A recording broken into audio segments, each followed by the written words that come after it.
Hey, what is going on, everybody? Welcome back to another beautiful Whiskey Wednesday night here on the Mash and Drum. What is happening, everybody? It's been a really great week. Really great last, I guess, 6-7 days. A lot of news happening. Some stuff happening with Drum Key, which we'll get into. Took a visit to Old Glory. Man, we are. Yeah, there's some stuff to talk about tonight. Plus, we got some updates in the Uncle Nearest saga, which we'll get into a little bit. We have a couple of new bourbons going to be trying tonight, including the new Booker's Batch 4 from 2025, which apparently how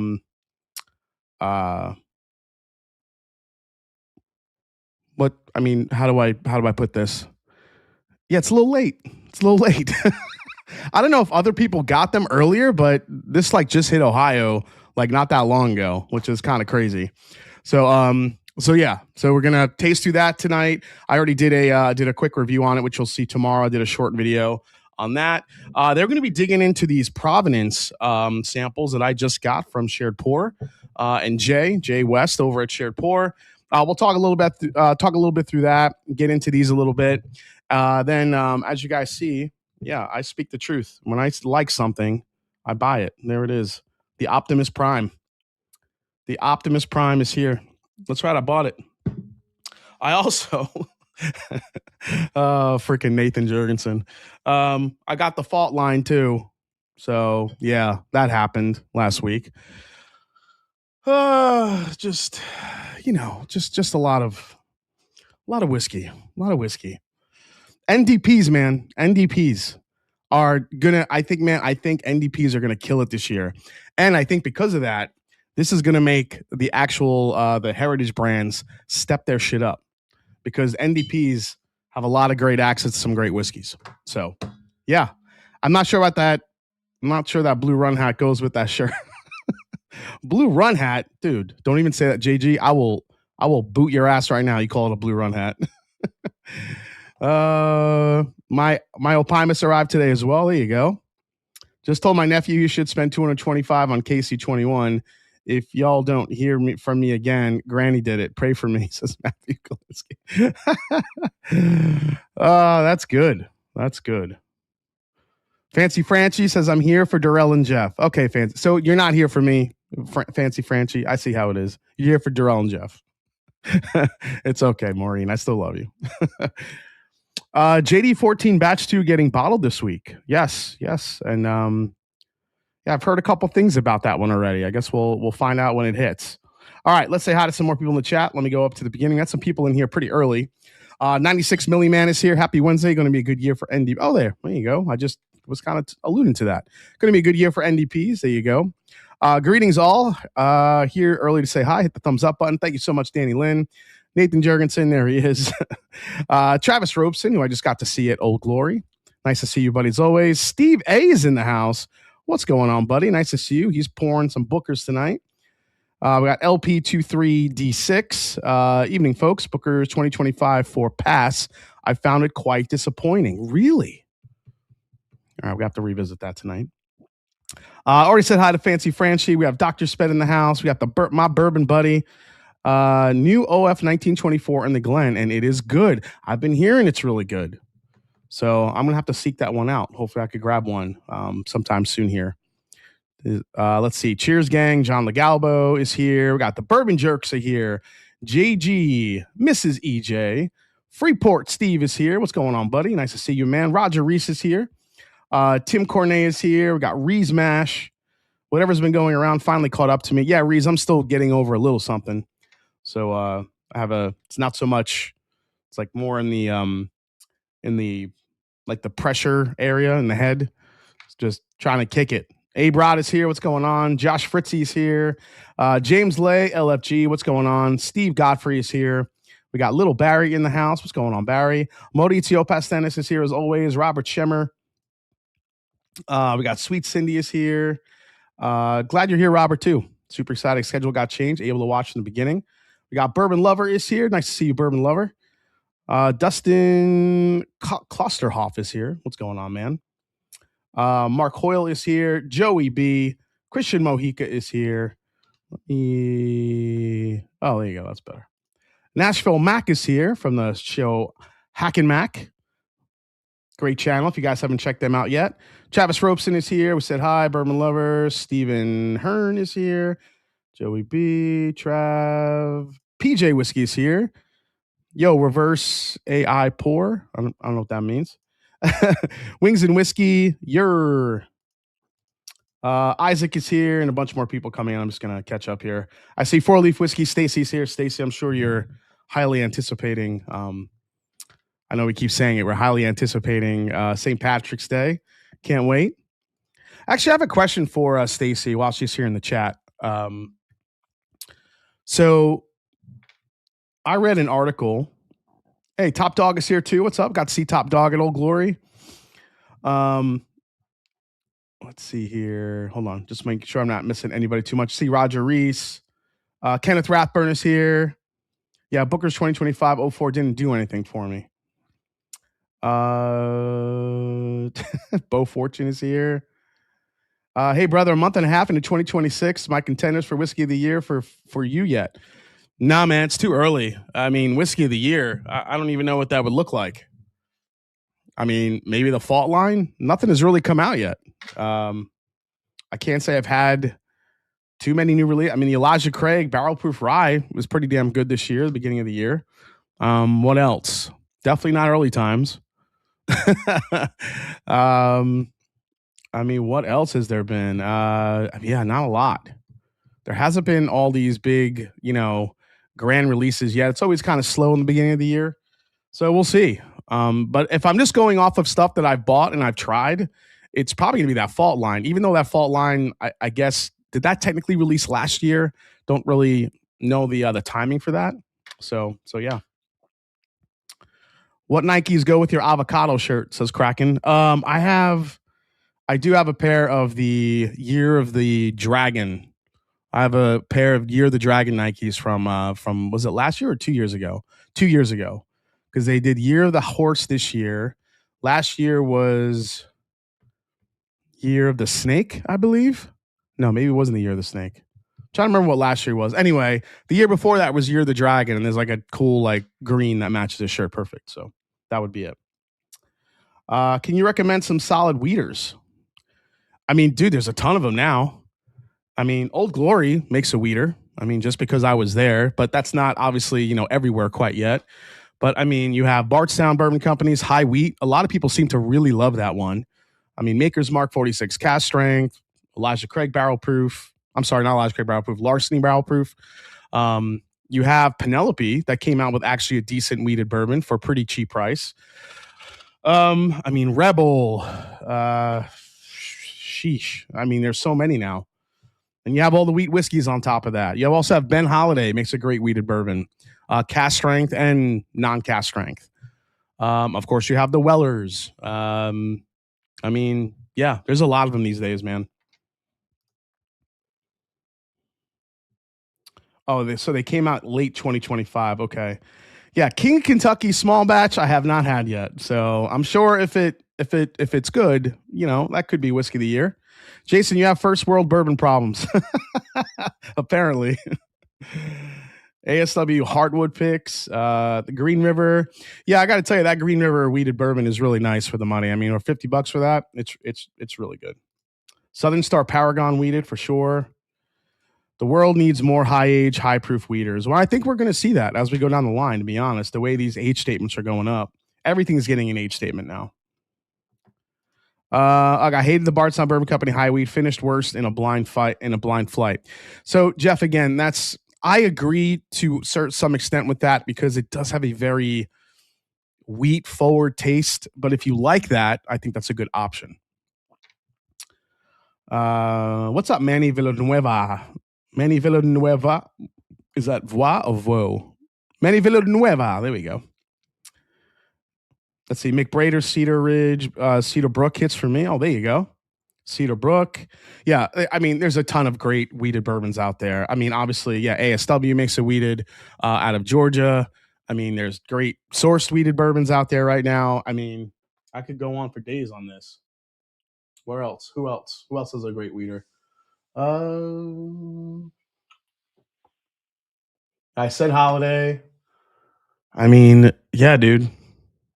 There's a lot of, I mean, Seal Box is putting out, and that's the other thing too that we're seeing more of too. More sourced wheated bourbons are coming out of Kentucky, probably, and I'm guessing that's maybe from Green River or Barson Bourbon Company. I actually came across a label on the TTB. It was whatchamacallit, what's the Blue Note? Blue Note's actually coming out with a wheated bourbon now too. So there's a lot of wheaters coming out everywhere. It's actually one of the bourbon categories that is rising, not only in popularity, but as where bourbon businesses and whiskey, I guess, pundits are seeing it still rise. Like in a time when whiskey's going down a little bit, the wheated bourbon category in particular is still growing.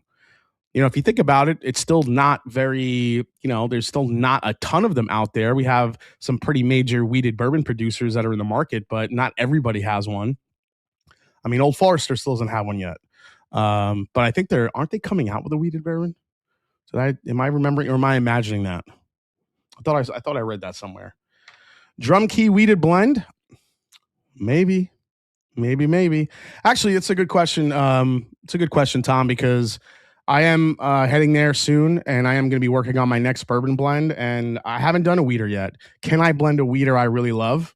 That's the question. Maybe I can. We'll see. Is Drum Key Rye dropping next month? I believe it is. Man, I got to try your drum solo batch 1 the other night. Great job picking that thing. Oh, thanks, Dev. Thanks, Devin, man. Yeah, if you guys didn't see it yet, so a couple Drum Key updates, which is really cool. One, Drum Key the debut has fully sold out. It is gone. Made official today that Drum Key the debut kicked it. So since December, we released it in December. It is mid-February, and there were over 1,300 bottles, and it's sold out.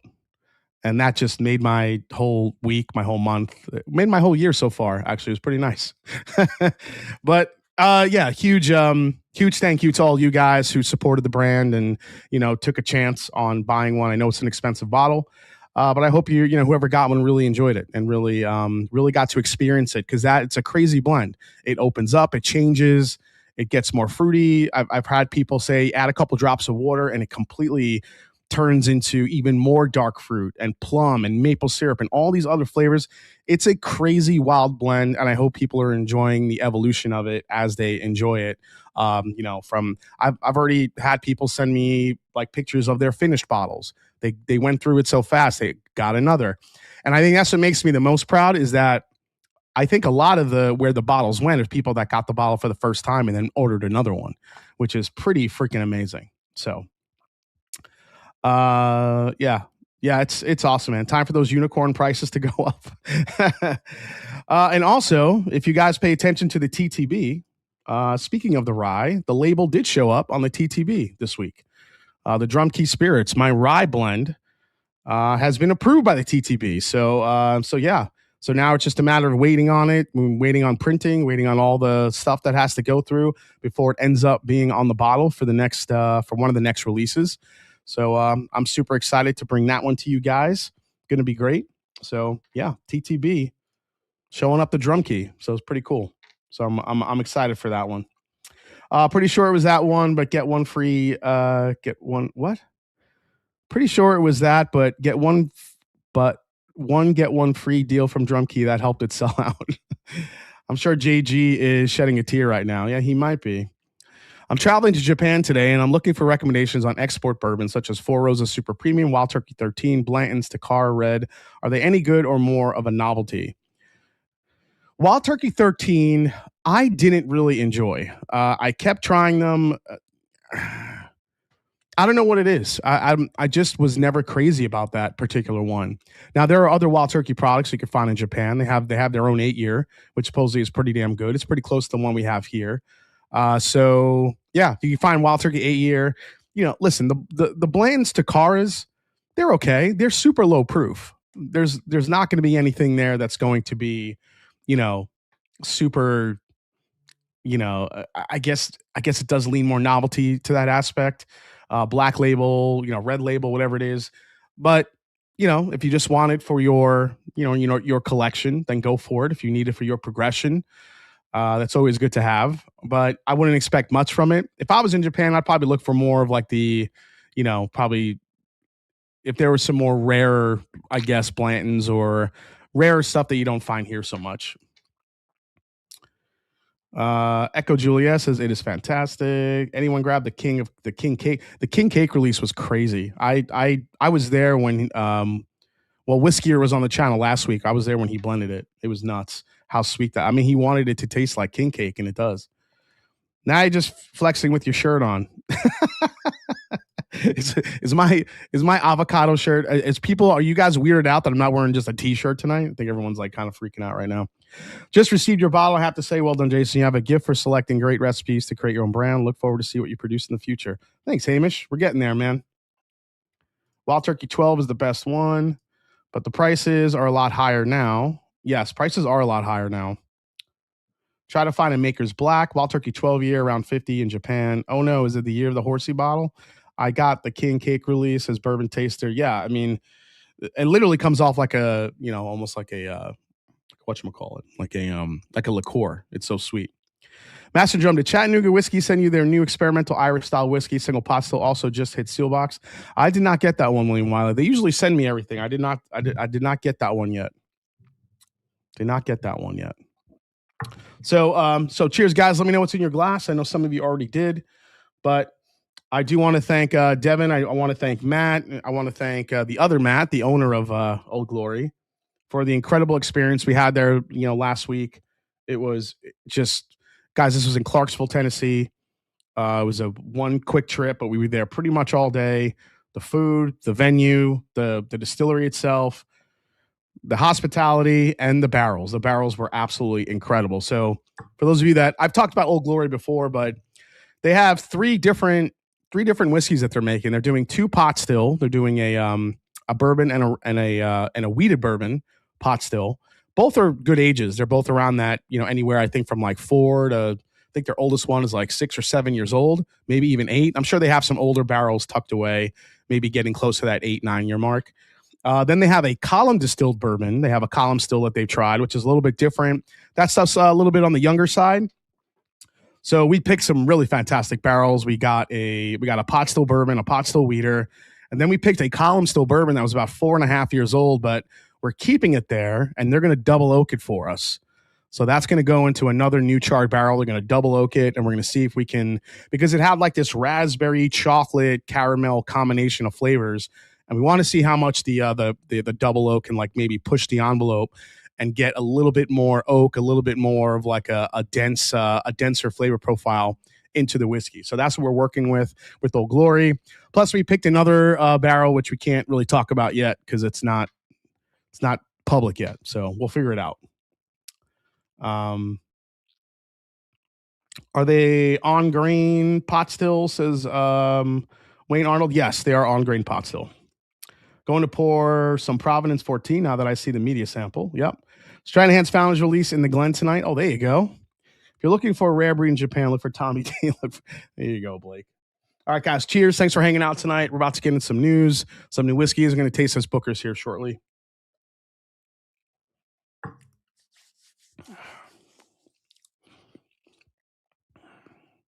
Yeah. I got to remember to get away from the mic when I'm tasting. Got to get into that habit.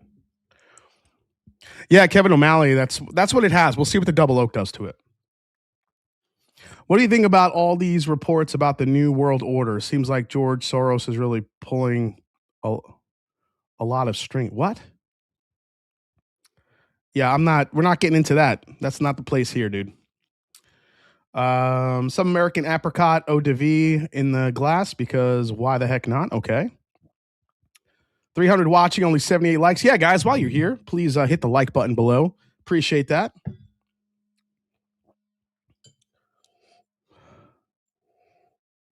So this has everything, all that like pot still goodness, but without that like off-putting, pot still has like that grainy, tinny note that you can get sometimes.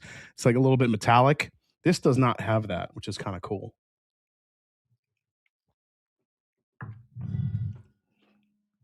Some of the barrels we came across had it, but this one does not. So All right, start with that. All right, I'm gonna put this aside. Just want to get the palette going. And here we go. Let's get into the new Bookers here. This is the 2025-04 Bookers. What is it called? The Phantom Pipes batch. That's right, Phantom Pipes. Jason, is the barrel number 382 in front of you? No, this is 65. I think that is 65. Manny Villanueva with the new member. Thanks for becoming a member, dude. Appreciate you. New sub, what are your thoughts on the Orange Label Bullet? Orange Label Bullet. I gotta say, I haven't had it in a long time, but I am enjoying the new barrel picks that have been coming out. The new Bullet barrel picks have been pretty solid. Sorry, I thought you did conspiracy theories on the channel. I've heard you talking about the JFK. What? I don't know who this dude is, but yeah, that's not here, dude. You must be confused with another conspiracy channel. We don't do that here.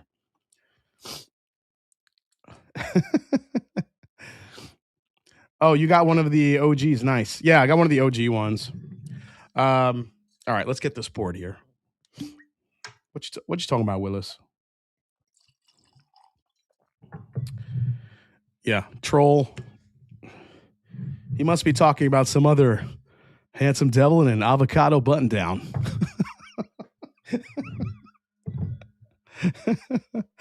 Oh, shit.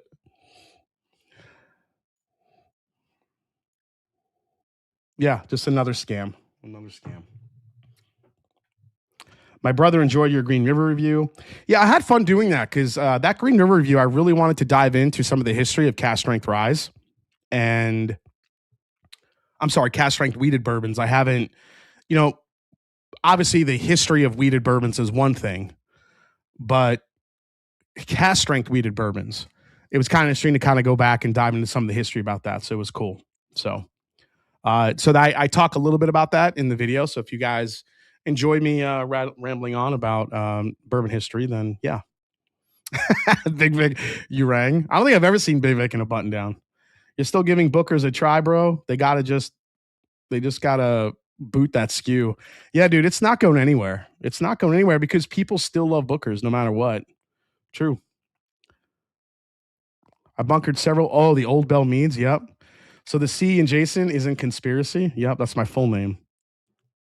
He has been summoned. You should compare number 65 to your sample of the 71. Oh, maybe. 13 Colony Maple Rye dropping Friday at Sealbox for the email list. My conspiracy theories are bespoke. Good one, Little Barry. You guys are killing me tonight. This is awesome. Okay. Let's get into this Booker. So Phantom Pipes batch. Why did they name it Phantom Pipes batch? Well, apparently Booker No had a habit of running around the distillery. Now, the card, the little story card that it comes with, particularly calls out the Boston location, the Boston Rickhouse location, which, if you guys remember, that was one of the Hardin's Creeks. When they brought out the three different locations, they had the Frankfurt, they had the Boston, they had the Claremont. And so this story cites Boston as being the place where Booker No would, to the dismay of all the engineers at the distillery, he would disconnect and reconnect different pipes to see if he could make things more efficient. And he would do this without the consent of the engineers, without the engineers knowing. So apparently there would be many times where the engineers would go into the rickhouse and obviously the production facility, and they would just find pipes that lead to nowhere. So they would call them phantom pipes. Like, these pipes don't go anywhere. So here we are, phantom pipes, phantom pipe batch. This one comes in at 126.4 proof, 7 years, 15 days, and 6 months. So there we go. What's up, Sean Holgrave? Wasn't there some overlap with Bellmead and Nelson's in the beginning, Derek? Yes, there was. There was some overlap. I think when they were transitioning to their distillate. Well, maybe not, because I think the batch stuff, yes, but the single barrels, no. I do think Boston was a little bit more of an underrated batch. The only conspiracy theories here are laser codes. That's the conspiracy theories, laser codes. Oh, how times have changed. Live streams used to get three times bots. Now they're conspiracy bots. Yeah, I mean, listen, in today's times, nothing's off the table, right? So, all right, let's get into this one real quick, guys. So this is good because I'm pretty good way down the bottle here. AI whiskey, says PJ Whiskey. You mean like whiskey developed by AI? I'm sure that's a thing. I'm sure there's AI programs coming up with different whiskeys, different labels, maybe different ideas. That's probably a thing. The only shady stuff I want to hear about is Uncle Nearest. Oh, we can get into that, man, for sure. For sure. Cheers, Jason. Looking forward to hearing your fault line story. I would love to see someone compare all four barrels. Consensus seems to be number one is the best.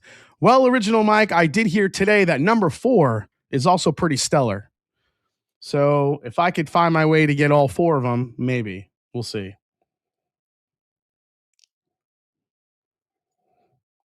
No, Jason, there are AI whiskey tube. Oh, AI whiskey tube channels. Oh, for sure. For sure. Actually, I was making fun of Scott because Scott was doing some AI videos a while back. AI shorts.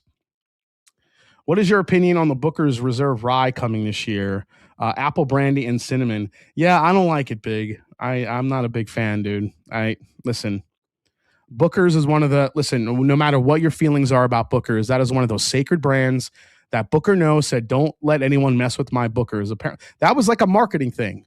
When he passed away, apparently he said, don't let anyone, fuck around with my Bookers. And now they're fucking around with his Bookers. They're doing apple brandy finishes, adding cinnamon to it. I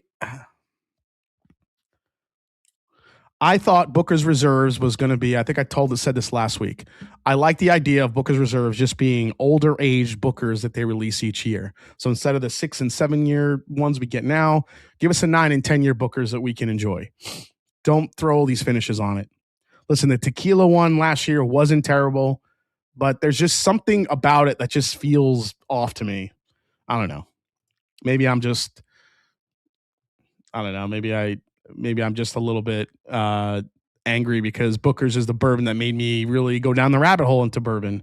So I don't know. Thoughts on Bullet, says Kimber. Yeah, but Kimber, I mentioned it. I don't really drink Bullet Orange Label at all, so I can't really give you an opinion. However, like I said, the new single barrels that have been coming out are pretty good. Yes, I did. Sorry, I did have a question for Cindy. Oh, what's up, Joseph Boswell? Not Cindy, Stacy. Stacy, if you're here, real quick, I'll just await your answer in the chat. I read an article today about how Scotch distillers are struggling. Apparently, the numbers are, I think, 1 out of every 5 Scotch distillers in Scotland are struggling financially. Now, a lot of this has to do with obviously the market correction. It's also, again, coming out of COVID. A lot of people have been struggling coming out of COVID, especially the whiskey brands, because people have kind of gone away from whiskey a little bit, or I should say, maybe found the whiskeys that they like, and they're really not exploring and buying as much as they were during COVID. Got it. And this is, obviously this is now Scotland. On the other hand, also has tariffs, raising costs on equipment. They have a lot of stuff that's going on top of everything else. So kind of a compounding issue. I'm wondering, Stacey, if you're seeing this affect Irish whiskey as well. I know Waterford had some struggles. I'm not sure if that was really market correction related, but are you seeing the same in Irish whiskey, or is Irish, because at one time Irish whiskey was the fastest growing segment in the world, and I'm just wondering how that is going now compared to how it was going. So, hey, what's up? Bruzel's here. I hear the entire Bruzel channel's AI. Bruzel, I would put $1 million that people tell you that.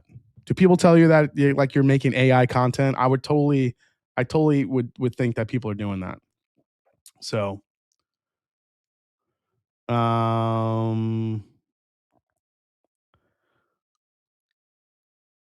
Just cracked my Old Glory single barrel, and it's pretty freaking good. I poured about 3 other night. Good busy times at Jeff Winbo. Okay. What's up, Roger Reese? Sorry, guys, catching up. I don't know if Stacy's watching anymore. I think she may have ducked out already. I am Booker's fan. I've yet to open Phantom Pipes. Master Drum, not AI content, but some other off the wall accusations from time to time. Oh, I see. Okay, Bruzel. Yeah, I can't fake that Southern accent. He's the real deal. Yeah, I mean, I don't know. I just see people, everyone say, "Oh, this is AI," or all your shit. It's crazy, man. When are you coming back to Missouri, St. Louis? We need to take you to Nobleston's. I think I'll be there in March. I'll be there next month. All right, let's get into this Booker's Phantom Pipes batch.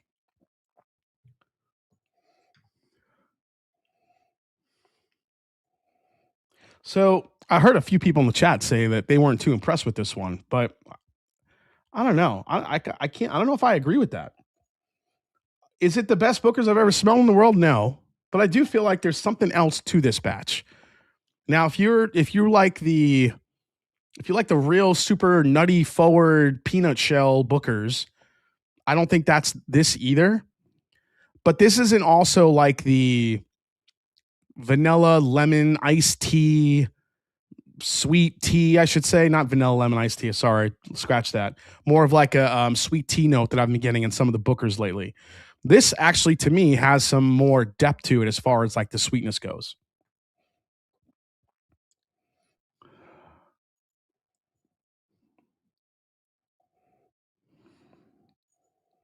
370 people in the chat. Thanks, guys. Again, if you're here chilling out, please hit the like button. We've got Bruzel in the house. There you go. Got a bunch of other people hanging out, some other great channels. A lot of people are waiting Blendageddon tonight. We have a stacked bracket. Oh, man. Who's going to win? The Snickers bar? Yeah, I would probably say this is more towards the Snickers bar Booker's profile, Richie, for sure. All right, let's get this a try.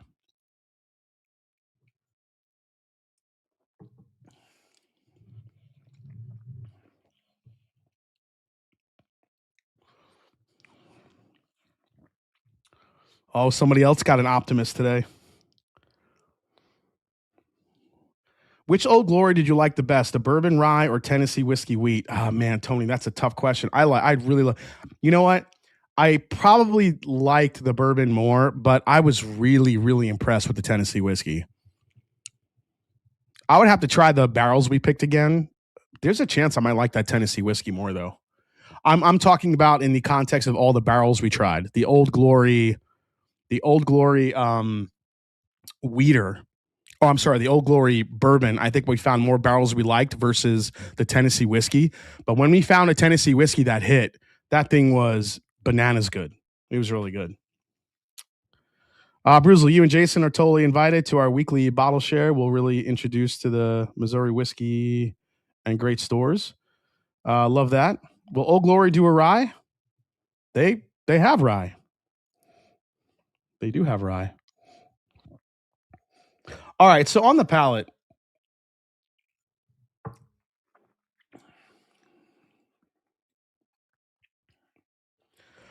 I don't know. I really like this batch. I don't know if it's just me. Maybe because it's not super peanut butter. It's just, this batch is different to me, and I dig it. I actually think it's got more viscosity than some of the other batches. It's not coming off as thin as other batches that I've had recently. I kind of dig this batch. I'm not sure if a Booker's purist would like it because, like I said, it's not super. I mean, yeah, is there some nuttiness to it? Of course, it's Booker's, but it's not super in your face like some other people like Booker's to be. People like all the nuts in their face. Just saying, it happens. Yeah, I don't know, man. It's just it's one of those things where yeah, it's just different to me. I like the fact that it's got not just vanilla caramel oak. This has a little bit more of a of a stretched out flavor profile from front to back.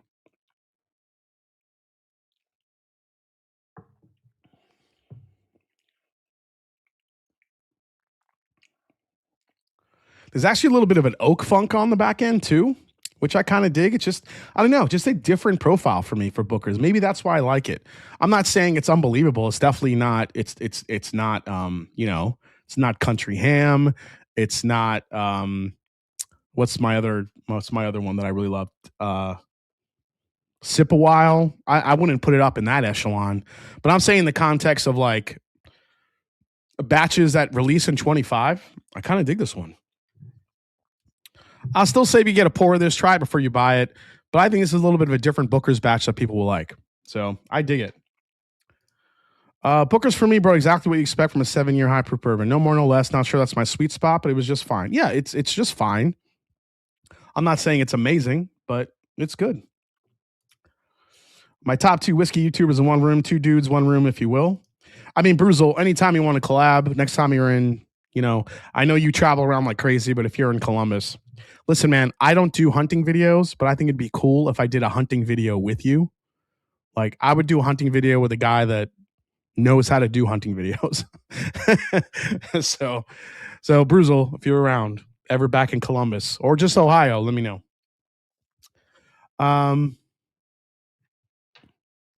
Oak Funk is a good band name.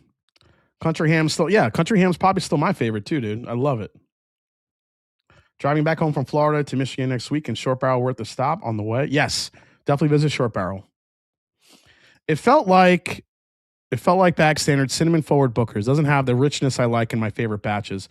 Yeah, I'll give that to you, Kenneth. But I do think this has a little bit more of a texture than other batches I've had recently. So, sounds good, Bruzel. I love Booker's for a long time. Just haven't bought a bottle since 2020. No reviews I've watched recently have been. Yeah, Booker's has been kind of on the back burner for a little while. I think they're trying to resurrect it or actually infuse some more excitement with the reserves line. But now they're doing all this messed up stuff to reserve. So I don't really know what to think about it.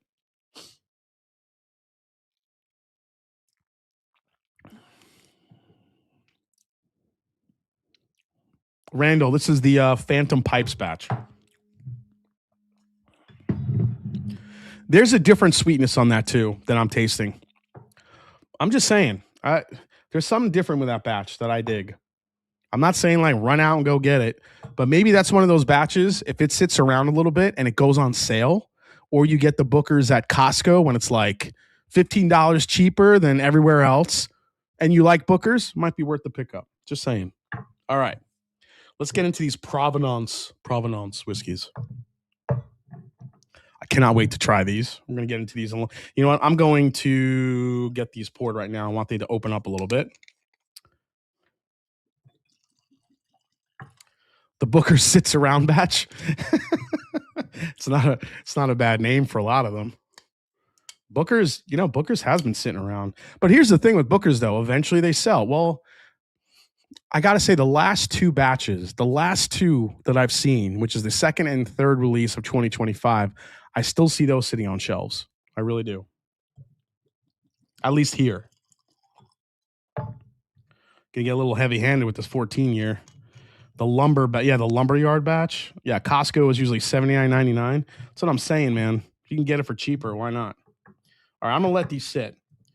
And what we're going to do here is we're going to do a little news. As always, like going into the news here with you guys. So speaking of Irish whiskey, I guess Stacy didn't hear me, unless I miss it. Did Stacy hear me? I'm not sure if she heard. I probably asked her too late. She probably jumped in and then peaced out. All right, I'll get you next time, Stacy. Maybe I'll ask her. I'll message her and ask her, and then we could talk about it next week. All right, let's go to this bottle, which none of us will ever probably see or be able to buy. It's the Michter's Celebration is back. That's right. Michter's Celebration is back. The Celebration Sour Mash, the first time since 2022. Only 315 bottles will be released worldwide. Each bottle has a suggested retail price of $6,000. The previous editions have gone on to sell for upwards of $20,000. Bottled at 115.2 proof, which is pretty high for a Michter's. The 2025 release is blended from 7 barrels, 4 Kentucky straight ryes, and 3 Kentucky straight bourbons. So it's a Bourye. Oh, wait a second. Wait, did I read that right? Yeah, it's blended from 7 barrels, 4 Kentucky straight ryes, and 3 Kentucky straight bourbons. Oh, interesting. So it's a blend of rye and bourbon, 115.2. That's probably why the proof is elevated a little bit. The company describes Celebration as the rarest whiskey in its portfolio. According to Michter's, the 2025 edition includes whiskey aged for more than 12 years to more than 30 years. Master distiller Dan McKee said the oldest barrels were used in limited amounts to avoid overpowering the blend. So there you go. Do I need to play it? I mean, should I? I guess. Why not? It's going to be one of those. Never gonna get it, never gonna get it, never gonna get it, never gonna get it. I'm not going to lie, though. Not going to lie. I did ask Michter's for a sample of it. No shame in my game. What's the worst they could say? No, we don't do that. I asked for a sample. Why not? I've never tasted that shit before.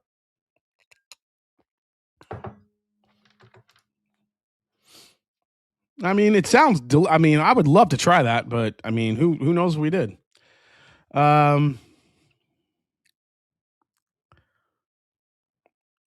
now just say, yeah, $6,000. $6,000, but anytime anytime I've ever even seen that bottle online, it's way more money.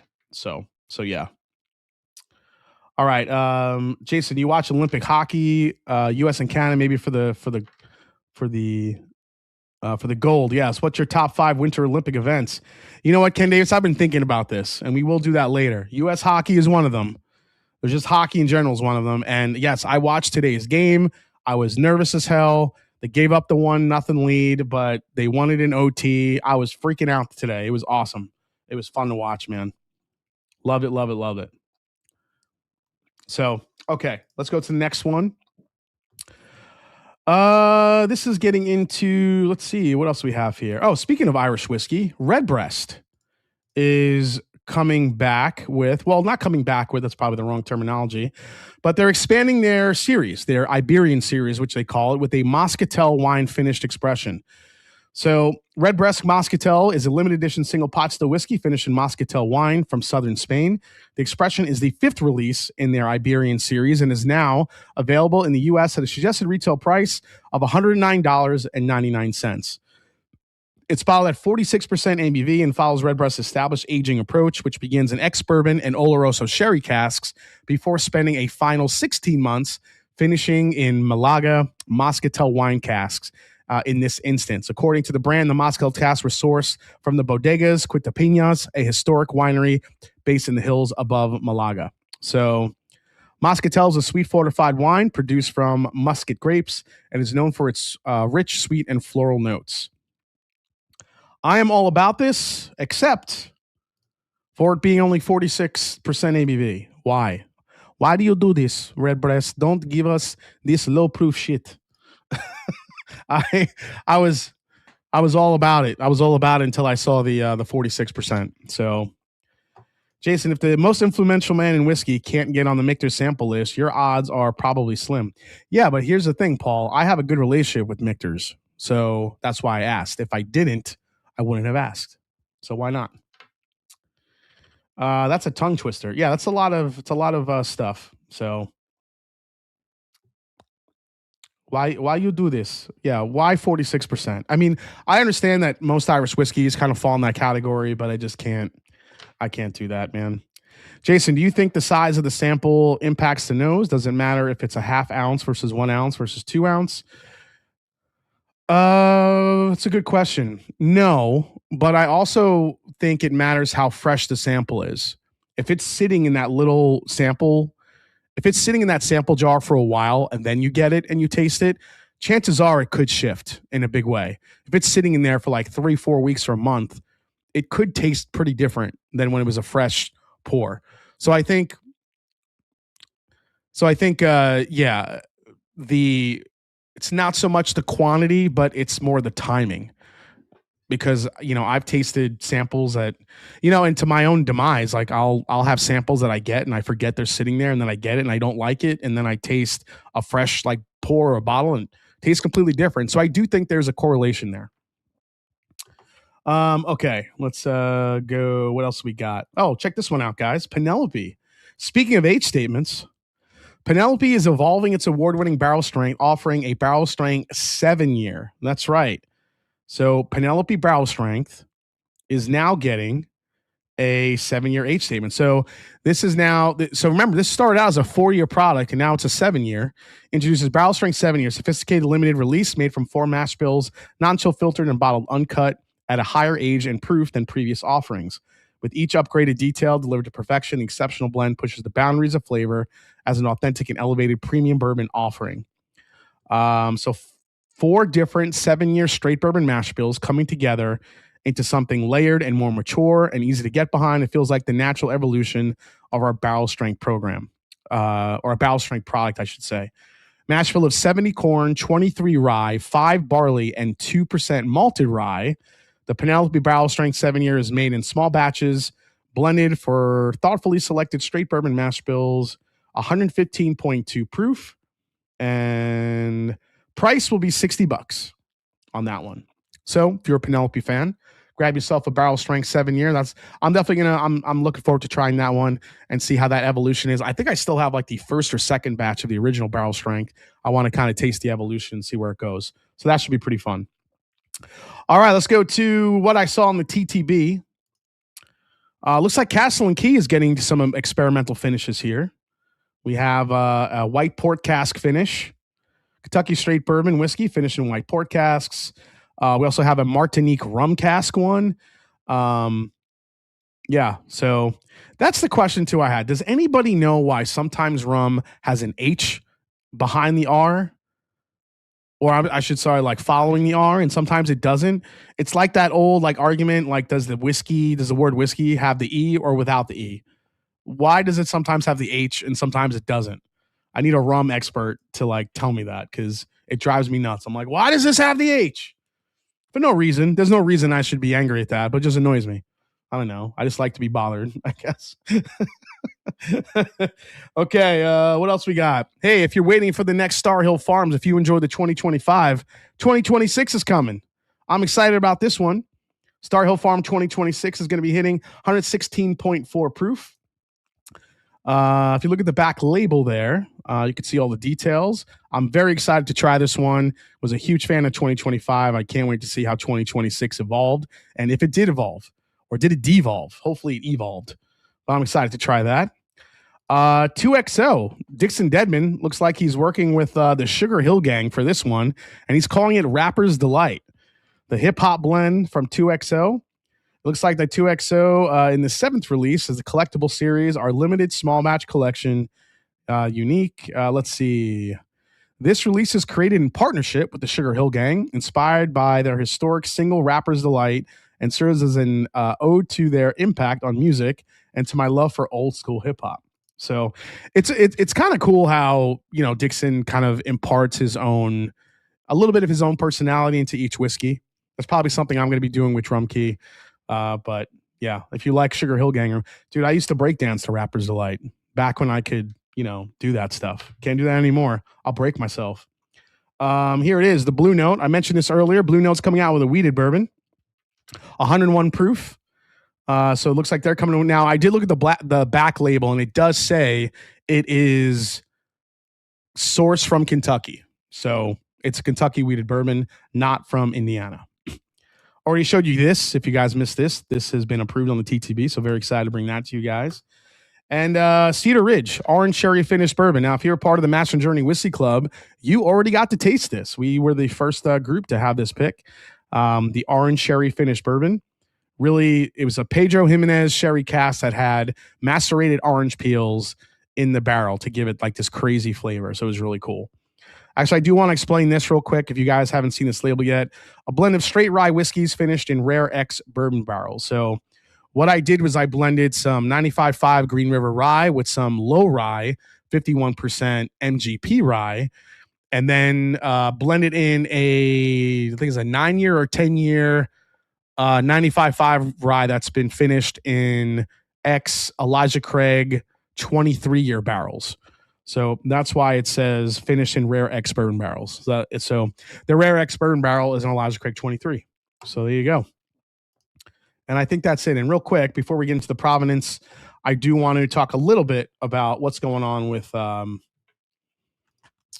Uncle Nearest. So it's getting spicy, man.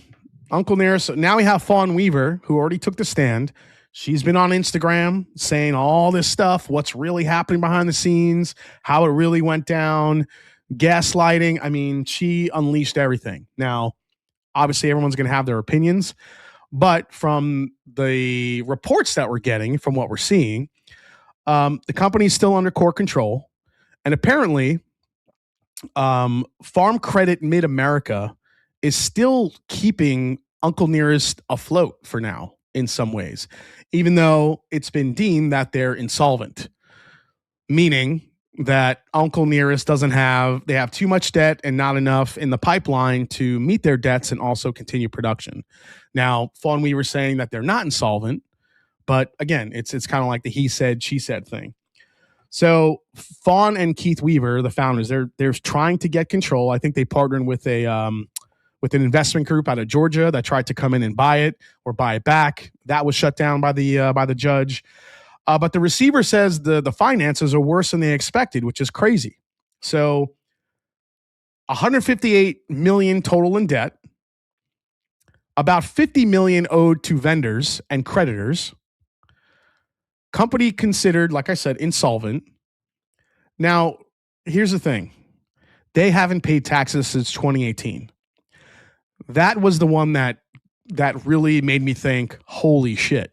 There is some, I mean, this is like illegal shit you go to jail for. Like it's kind of like tax evasion, 2018. I mean, we're not talking like 1 or 2 years. This is years of not paying your taxes. Like if you're doing such a great job at your company, why aren't you paying your taxes? Like it's crazy. Not filed since 2018. Financial records before 2024 were deleted. Missing accounting documentation, questionable transactions under forensic audit. There are also allegations tied to the former CFO, including misconduct and forged stock transfers. And of course, this was claimed by the Weavers. Barrels allegedly were overvalued by $21 million. So they thought that they had $21 million more in barrel stock or barrel inventory or than it's actually worth, which is really crazy when you think about that.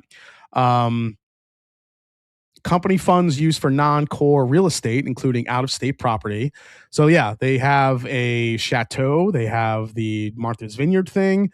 I mean, it's pretty crazy what they have. Now, what could happen next? Possible outcomes. Sale of the company. An investor group is trying to buy the $108 million loan to speed a sale. That's not flying yet. The receiver warns the company could fail without funding. That's why the Farm Credit Union is keeping them afloat, because they're saying that if they stop funding them, they could be bankrupt in 60 days. That's how bad they're saying it is. Now, Fawn Weaver's saying the contrary. If you haven't seen what she's been saying, you go on her Instagram account. She did like a 3-part series and kind of laying out all the math and what she thinks and how the math doesn't math, what they have in stock versus what the what they're saying from a court standpoint or what the receivership is saying. A Chapter 11 filing has already been discussed. There have been buyers interested in Uncle Nearest, but it's tough when the true value of what they have isn't quite known just yet. So are they going to be fielding some offers? We'll see as it goes down the line. The one thing that Uncle Nearest does have going for it that could maybe boost up a sale price is the cultural factor that it has. Now, whether you kind of shy away at the cultural implications of what Uncle Nearest means to the whiskey community and just whiskey lore in general, that's up to you. But it does have a cultural impact on not only itself, but Jack Daniel's and other whiskeys that surround it. So it'd be interesting to see if that brings up the value a little bit. But the key here is like it's no longer just a loan dispute. There's a lot of stuff that's going deeper and deeper that's being uncovered, that's being unpacked. Founder versus former CEO, misconduct claims. One side's blaming the former CEO. The CEO is blaming the founders. There's been money that's been spent for no reason, including the properties that they bought. It's a mess. It's a mess. So will it stay resilient? Will it be sold? Or will it survive enough to be reorganized? time will tell. But a lot of these things that came to light, it's crazy. It is really crazy. The open barrel market is brutal right now. Their whiskey is probably worth less in bulk quantities than they paid to have them distilled as new make. Bruzel, I totally agree. I don't think their barrels are worth as nearly as much as they think they are. So maybe they did at one point. But I don't know if they're taking that into account.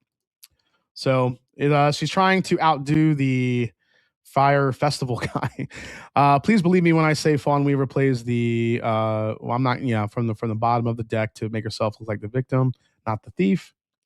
Yeah, and it's really hard to know exactly. It's kind of like the pointing finger game. He said, she said, he did it, she did it, he did it, she did it. I mean, here's the thing. No matter what was lost, what was overvalued, who did what, why did this person do this? To me, the biggest gotcha moment is the fact that they have not paid taxes since 2018. I don't care if you're the owner, if you're the CFO, who the hell you are.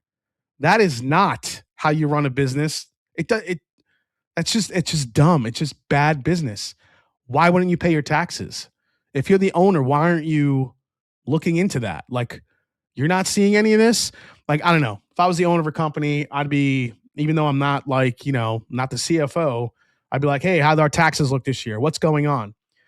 It's just from this, it sounds like the owners kind of turned a blind eye. Oh, we don't care. We're living it up. I don't know. It looks bad. So it's kind of crazy, man. So we'll see. We'll see how it goes. I'm waiting for that shit to show up on Court TV, man. I'm looking forward to it. We'll see what happens. There's going to be a Netflix documentary about this shit. It's going to happen. Yeah, not knowing what your CFO is up to is inexcusable. I agree. It's a little shady. The big house in Martha's Vineyard. Apparently, they wanted the receiver wants to sell that property. They also want to sell the one in France. Dude, it's not looking good. I'm not sure what's going to happen, but let's move on. It's too depressing. We're going to move on. We're going to get into some good whiskey here. So I'm going to taste through these, and we're going to get into our Blendageddon contest and welcome in our special guests who are backstage. I see them. They are here. That's right. It's a them, not a her or she or him. Yep, they're giving me the thumbs up. They're ready to go too. Okay, Provenance time. All right, let's give you a little background on the Provenance. So Provenance is Jay West, so take, or as you guys know, maker of Reveries, Shared Pour, R Bourbon, that guy, the guy that's kind of taken over the whiskey sphere by storm here the last year or so. Provenance is Jay West's nationally focused brand, favoring quality, consistency, a sense of place, and the best production elements he's picked up in a decade of bringing whiskey to market and learning from producers and their styles the world across. Together with his partner and expert in hospitality, the duo bring forth the next chapter of Middleburg, Virginia, and Provenance Estates, 1820s estate grounds and manor house through every sense, and a whiskey journey that's personal, intimate, and experimental. Good marketing right there. All right, so let's talk about the whiskey, guys. The 7-year is a flagship single barrel, bottled at cask strength of 107 proof after months and months of careful reduction by Jay after multiple panels of sensory selection. The 14-year is a limited release, high proof, blending some of Jay's favorite 14-year casks for an impressive brand debut that is catching eyeballs globally. So there you go. And guys, there is a website for Provenance. You want to check it out. Provenance Bourbon. 1787 provenancebourbon.com. That's where you can check it out. Now, Jay just sent these to me. I didn't ask for these. I just got these in the mail, so I figured I'd try this with you guys. So let's go. Give my opinion here. Here's the 7-year. Now, details. Let's see. I'm guessing this one was bottled in Kentucky because we picked a Provenance barrel and it was also Kentucky. So let's see.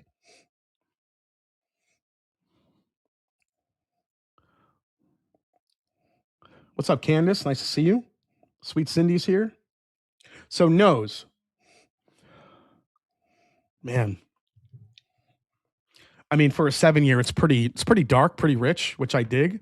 Let me see if the prices are on here. So prices on this, $69.99 for the 7-year and $259 for the 14-year. So yeah, they are definitely a little pricey. Well, the 7 year is a good price. The 14 year, yeah, that's going to be pricey. I mean, look at the age of that thing. So there you go. All right.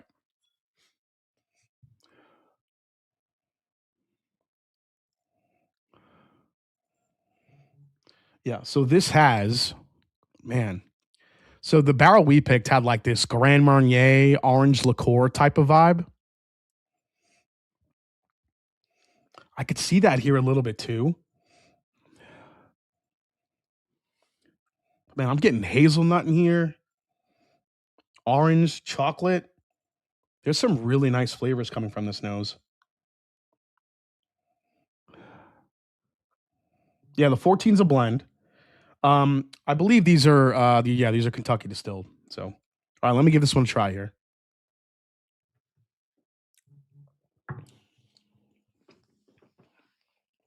Oh yeah, that's what I remember. This is again, it's got that orange liqueur type of vibe to it. A little bit of spice. I do think it gives you, like that orange oil type of note. It's like bordering on blood orange. Doesn't quite get there, but it's teetering off of going into like a really nice blood orange flavor. But I think you get orange, cinnamon. You get tons of vanilla here. Viscosity on this is great. I know Jay leans heavy into viscosity.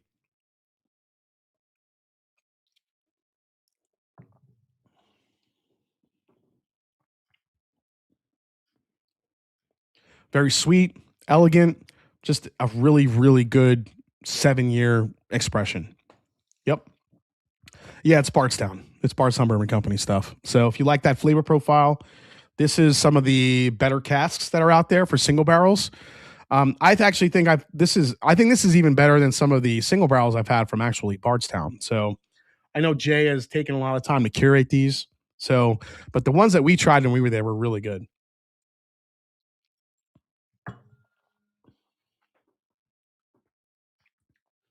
Yeah, that orange oil, cinnamon. I still think I'm getting like a little hazelnut note in there. It's not so much chocolatey as it is nutty, but man, that is so good.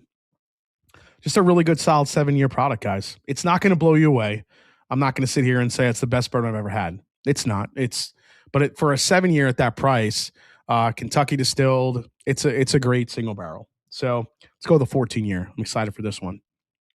This is not 14 year. I don't think it's Buffalo Turkey because the last few barrels he had was like 17, 18 years old for Buffalo Turkey. This is 14. So let me see if it gives me. Oh my god, that nose already smells freaking incredible. 14 year. Our finest high age statement barrels of hand selected Kentucky bourbon make up our most storied release. So this is 14 year Kentucky.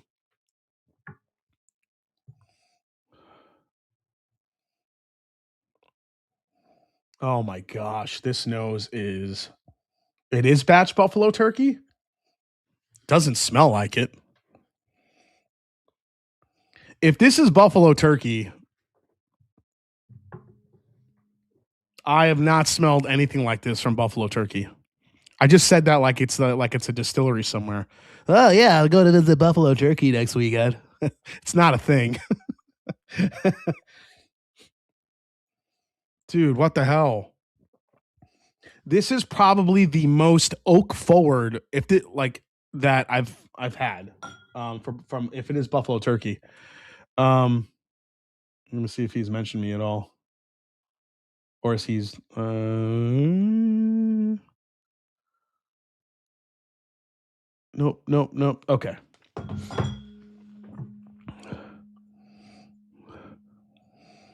Okay. All right. As this opening up, okay, yeah, I could see Buffalo Turkey because I'm starting to get some of those little bit of tropical notes that I get in Buffalo Turkey are coming through here now. Just needed a little airtime. Yep. Now I could smell it. Okay.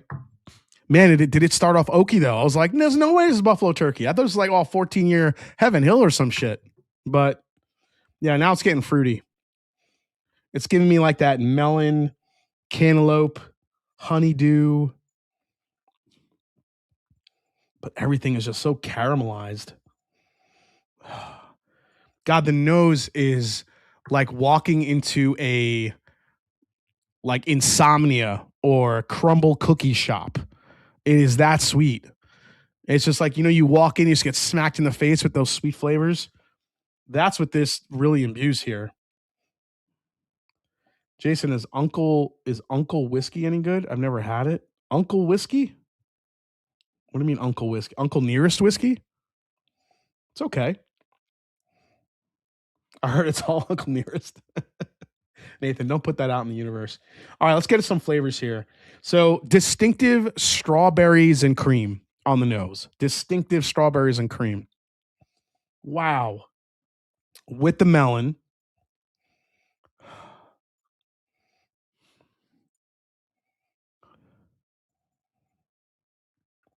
I also get like this like caramel apple pear type of note here.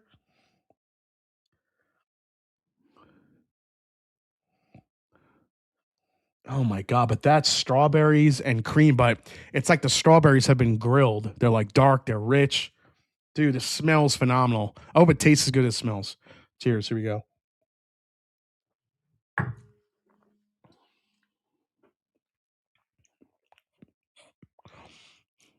Okay. Yeah, it's buffalo turkey. But what I will say, this is a darker buffalo turkey than I've been used to. I think the buffalo turkey we picked at Jay's place, the Reveries, is probably the closest thing here. But this, because it's a blend, definitely has some different layers to it. I think blending some maybe more fruit forward ones with some darker barrels that he utilized definitely boost this all together. And I said this from the beginning, I think that buffalo turkey blends probably would do way better than the single barrels, because you could toy with the ones that are oak forward versus the ones that are more tropical versus the ones that are more fruit forward versus the ones that are more spice driven. So you could kind of play with those different blends and make something really incredible. And I think that's what Jay did here. It's also really unique. I really haven't had a buffalo turkey that tasted like this. Yeah, for the 14 is the first one. Future batches may not be buffalo turkey. So yeah, eventually that shit has to run out, right?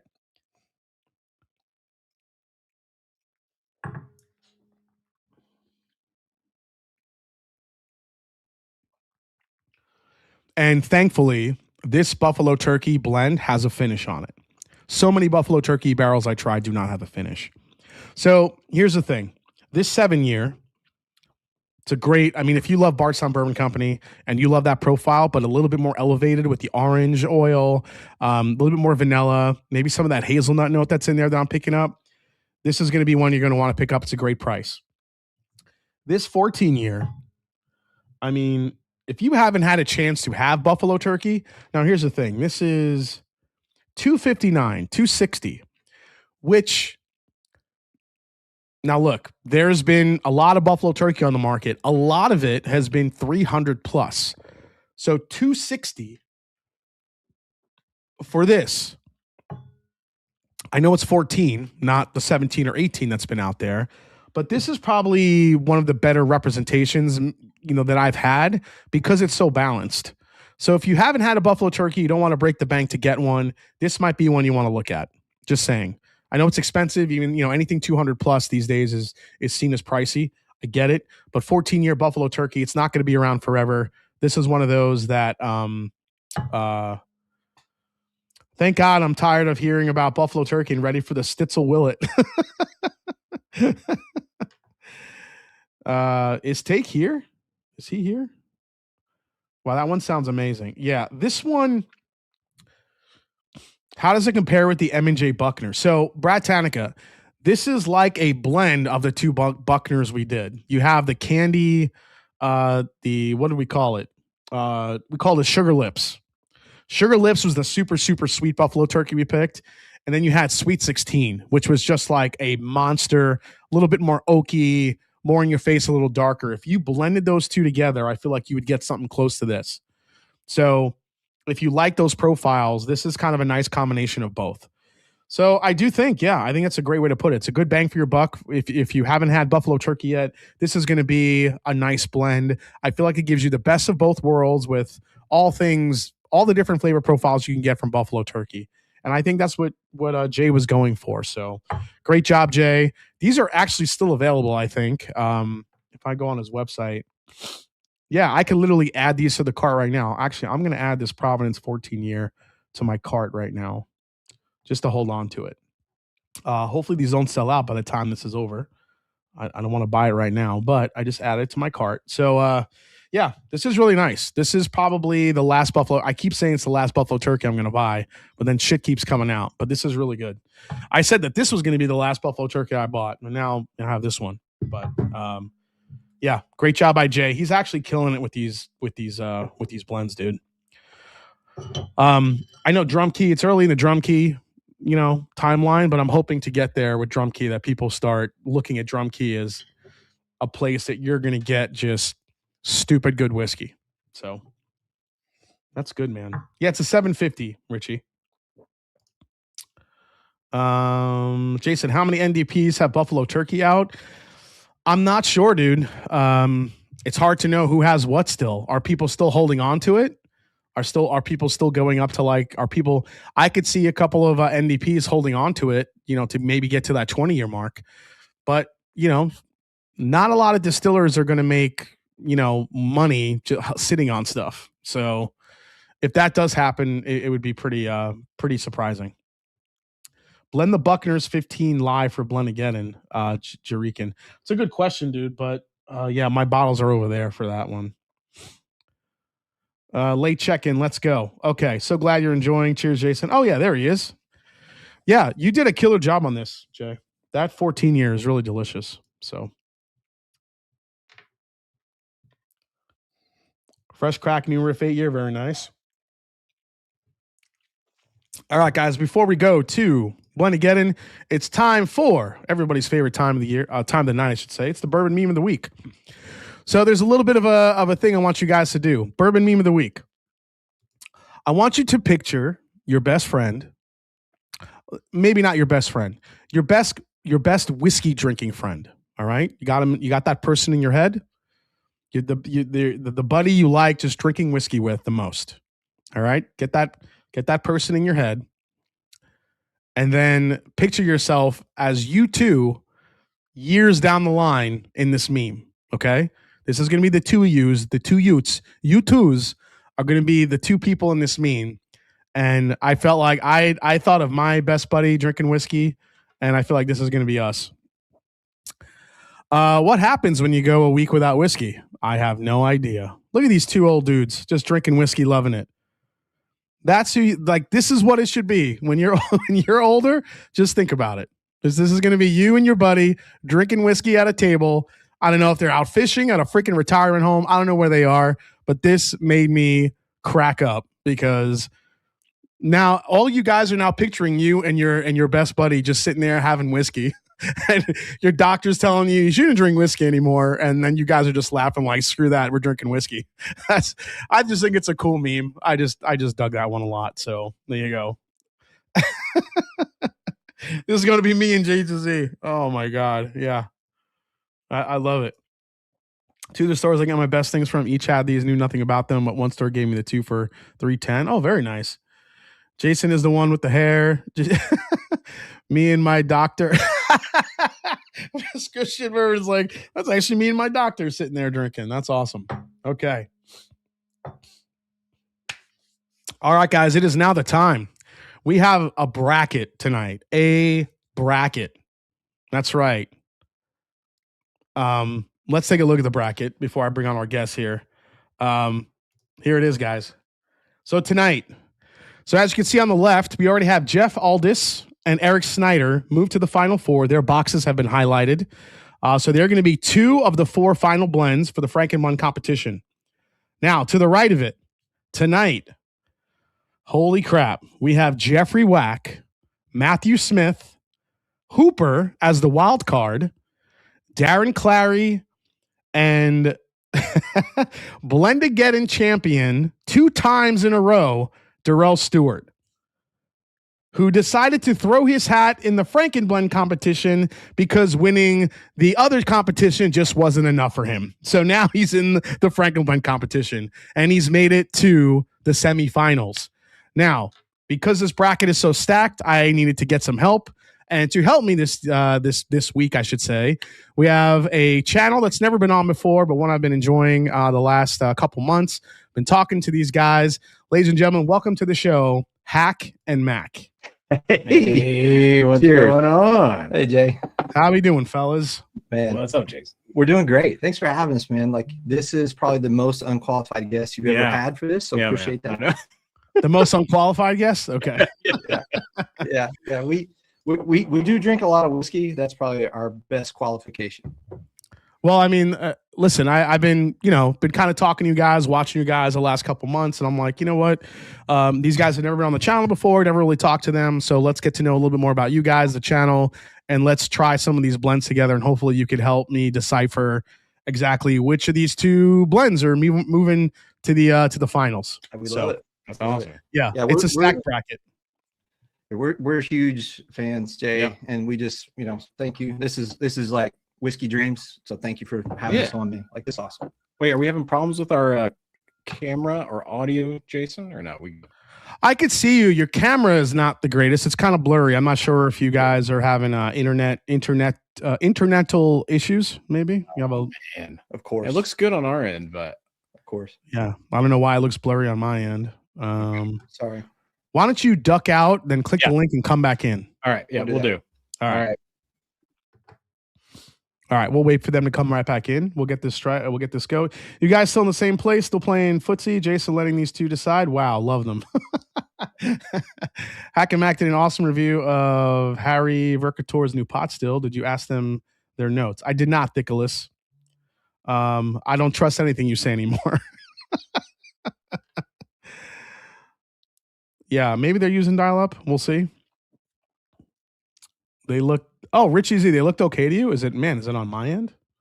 I mean, my internet's humming right now, so I don't know. Super rigged, says Big Vic. AOL dial-up. I mean, if they looked okay to you guys, then yeah, we'll go.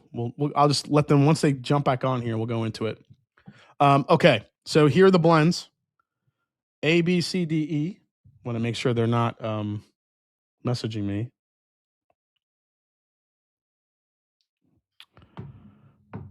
Might be your end, but it should be good. Jason is a kind man, says Sweet Cindy. Yes, they were. They look like they were buffering. Yeah, they look blurry. So we'll see once they get back on. Maybe they're kind of working on a little bit. But man, what else? What else can we talk about here? Oh, private chat.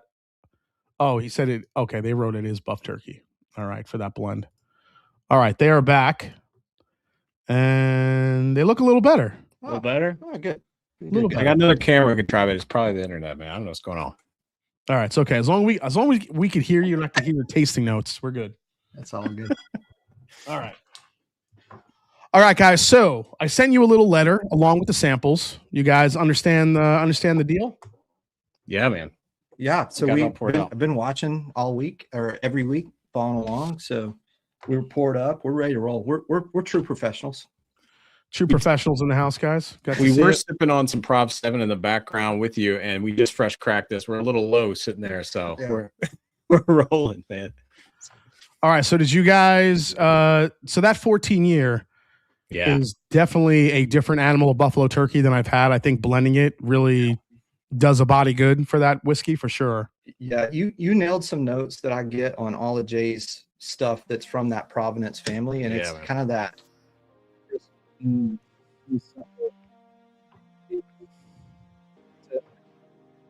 Say again. You're buffering. Oh. Huh. All right. Can you hear us now? I can hear you now. Okay. Let me know if we keep buffering again. We'll try something else. But yeah, man. I mean, those 14s are awesome. The stuff, those barrels over there are just killer. So yeah. Let's see. Better connection, clearer picture. Jeff Winbush said, better connection, clearer picture, still ugly. Okay, good. That's perfect. All right. Kenneth Rathburn says, Hack and Mac, probably good thing you guys aren't trying my blend since I told Mac what was in it.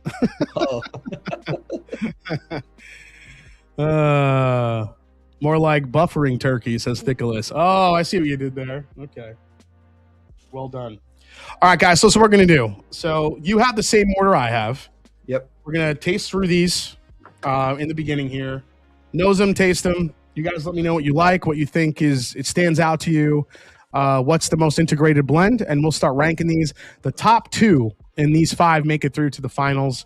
Let's see who goes through. And as you guys see, Jeffrey Wack is here. Darrell's already here. I know those 2 are very interested to see who makes the final. So let's see what happens. Let's get it. All right. Number 1, or letter A, I should say. I want to make sure these are in the right order. Okay, this is A. All right, here we go. Oh. Best of luck, everybody.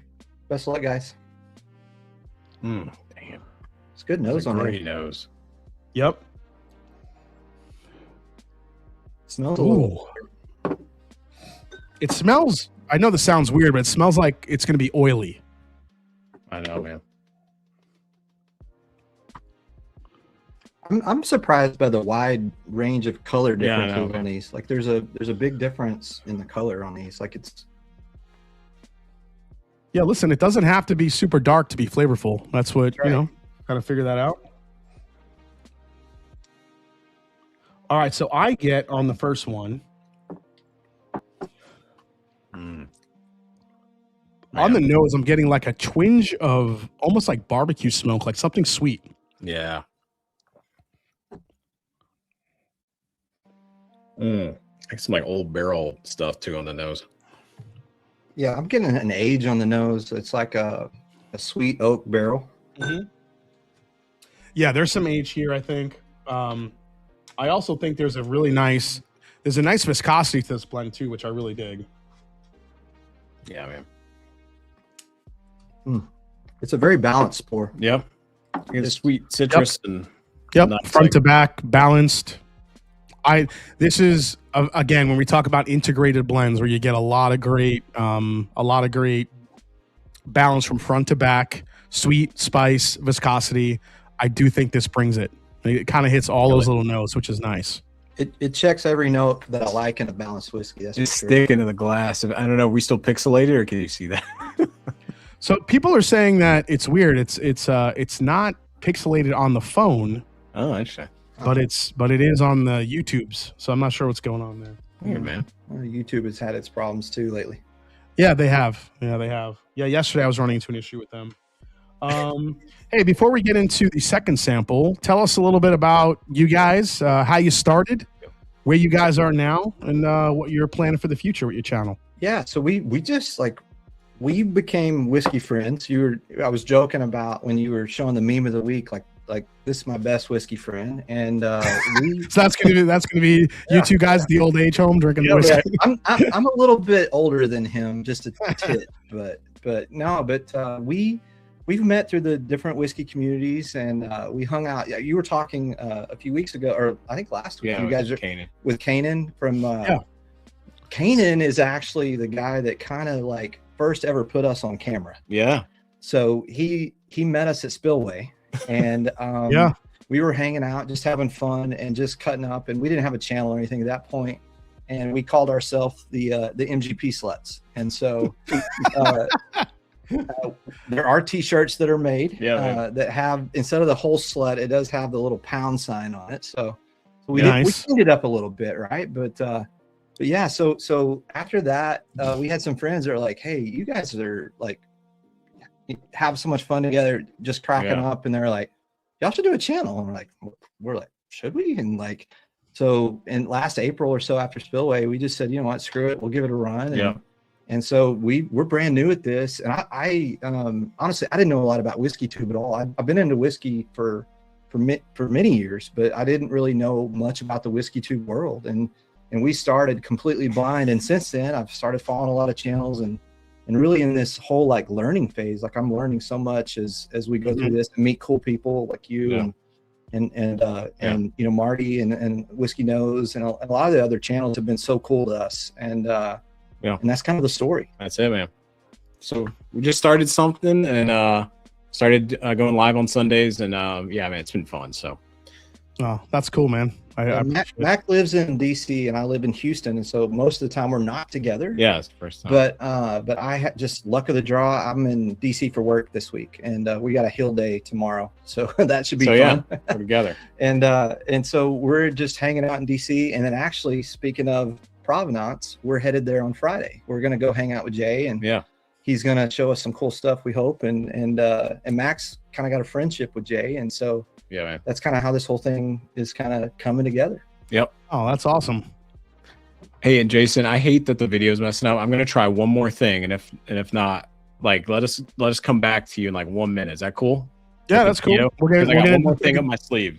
All right. We'll get into the second sample as soon as you get back. All right, man. All right. And now I'm alone again. Oh, so sad. Yeah, I mean, listen, if I was on their end, it would annoy the shit out of me too. My thing wasn't going well. While we're waiting, guys, you guys have any questions? Any questions? Any for me? Anything whiskey related? Anything? I don't know. Oh, should we talk about our top 5 Winter Olympic sports? Okay. Must be nice, Jason. All right, so number 1 Winter Olympic. Well, let me start at number 5. Number 5, I got to tell you, I really do enjoy curling. It's not like it's like exciting, but the thing with curling is once you know how the game is played, once you understand it, it's kind of fun to watch. It's very strategic, and it's not super exciting or anything, but I don't know. I kind of dig curling as number 5. Number 4, I'm probably going to go with the snowboarding. Especially the half pipe snowboarding where they go from one end to the other and they like kind of work their way down. They're doing flips, and dude, that thing is crazy. Number 3, I'm probably going to go ski jump when they're just going down a ramp and they just loft themselves into the air for it looks like it's like 10 minutes and they're just and going and going and going. And then they have to land. I just want to experience that. I can't ski for shit, but that looks really cool. Curling sucks. Yeah, dude. I know curling probably does suck to a lot of people, but I kind of dig the curling. The ski jump thing is crazy to me. Yes, Lindsey Vonn. That would probably be my number 2. I was kind of between luge. Some of the luge events I think are really exciting. The skeleton one is nuts. First of all, who came up with the duo skeleton event? What madman came up with that one? If you guys don't know what I'm talking about, so skeleton luge is when you're by yourself and you're laying down and you're basically going down, a fucking ice chute at 100 miles an hour just by yourself on an ice sled. To make it more interesting, somebody's like, you know what? Let's add another body to the mix. So now there's a guy laying on top of the guy going down the same shit. I'm not saying it's enjoyable to watch. It's a little uncomfortable, but that is fucking wild. What are they doing? It's another dude on top of another dude just freaking ripping down. Who's steering? The guy on the bottom can't steer. He's got someone on top of him. He can't see shit. Is the guy on top of him looking and steering? Dude, that's a little wild. Anyway, yeah, so number 2 to me is going to go with the high-speed slalom skiing. That thing is crazy. Basically, Lindsey Vonn's event. That shit looks so fast, so dangerous, but it's exciting to watch. I love it. And number 1's USA Hockey, man. Love hockey. Figure skating doesn't really do it for me. I feel like figure skating is you watch someone dance around, and all you're waiting to see is if they do a twirl, a triple sow cow, Lutz, lift, whatever the fuck it is, and you're just waiting to see if they fall. All right, Hack and Mac are back. This is better. I tried the nuclear option here. Less resolution, but we're going. Oh, that's definitely better. I mean, you're still delaying and buffering a little bit, but it looks better. Oh man, yeah, shit. It's okay. In nation's capital, you would think we'd have better internet, but you know what? We're trying here. It works on our show, Jason. Yeah. Sorry you had to fill the time with dude on dude luging. Do you guys know the event I'm talking about? Yeah, man. Yeah. They don't have a women's version of that. Who? They totally should. But no, I didn't say they should. They just don't, which is interesting. Okay. I don't even know where to go with that. I like you a lot, but I'm never dude on dude losing with you. Never. We are never gonna dude on dude lose. Is that the next evolution when you guys are old men and you're drinking whiskey together? Gonna dude on dude lose? Yeah. You know, you go to bourbon, you go to rye, you go to single malt, and then you go to the dude on dude luge, right? Oh my god, that's hilarious! I can't even. We'll never be invited back. All right. Yeah. All right, sample 2. Let's go to letter B, guys. Sample 2. Oh man, there's a sherry finish in there. Oh, holy shit! Yeah, I think there's some sherry here too. It reminds me of that new riff sherry malted rye. Yeah. That's what it reminds me. On the nose. Yeah. Oh, I like it. Have you? Yeah, you reviewed that one, or you've been having that every year, Jason. The malted rye new riff sherry finish. Oh yeah, it's one of my favorites. Yeah. Whiskey Nose with the $2 super chat. Thank you guys so much. Thank you for showing some love with the super chats. Appreciate it. Yeah, there is definitely a sherry or port, or there's something distinctive in this. That's definitely sticking out. Wow. Oh, that could be port. You're right, Jason. That wakes you up. I don't know if I'm advanced enough to pick out the sherry versus port. I'm trying to get there. That's intense. Sherry to me is a little bit more nutty, but port to me can get a little bit more on the if it gets that sulfur side, that would kind of clues me into port. Yeah. Figure skating is like watching JG do a live stream live. I bet JG would dude on dude luge with you, Jason. He might. If I offered him a drum key at the end of the luge, he would definitely. He definitely would. He'd be all in. Yeah. Well, yeah, a prescription bourbon. I thought one of the moves coming was going to be the Iron Lotus. Thank you again, Whiskey Nose, for the super chat. Appreciate it. It's got. I don't know. What do you guys think of this one? I am really liking this one. It couldn't be more different than it couldn't be more different. Like it's on the total opposite. Like how the other one was smooth and blended and nice and warming, and this one is like, I'm gonna punch you in the face. It's got intense notes. Do you think it's got rye spice in it? Yeah. It's got rye. It's got something definitely finished in it, whether it's port, whether it's, I think it's some sort of sweet wine finish. I mean, I could make a case for brandy. Something is in there, maybe even Armagnac. There's something very, very grapey in that blend. It does also that Armagnac vibe. It does. Yeah, and it's also translating to the finish a little bit, because I'm getting like that ultra aged, almost that rancio note that Nancy Fraley talks about, which is almost like it's like this funky nuttiness that you get on the back end of like a good Armagnac, and it's coming through. Now there maybe is no Armagnac in this, but it's giving me the feeling of like an older Armagnac, which would be kind of brilliant for a blend like this. Jay, I'm getting like on the back end of like some of the tobacco notes I get off some of the Detling that I've had. Like I think tobacco in this is a great call out for sure. Tokai finish? No, it's darker than Tokai. Drinking. It's not that bright. I think it's darker. It reminds me a little bit of some of the Tanner Hill Ryes I've had too. Or the Keenan cab finish K-Loop, stuff. Like I haven't had many cab, but like a good cab finish like Maisano does with his that Keenan cab.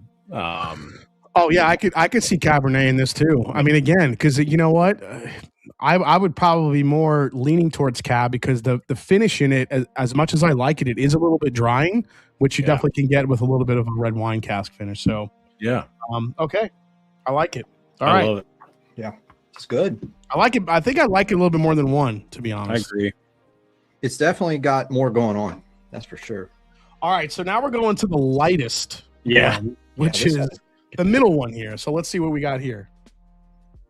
I looked at this and I thought of Middleton. Oh. I need my Irish whiskey drinking friend Matthew to help me here.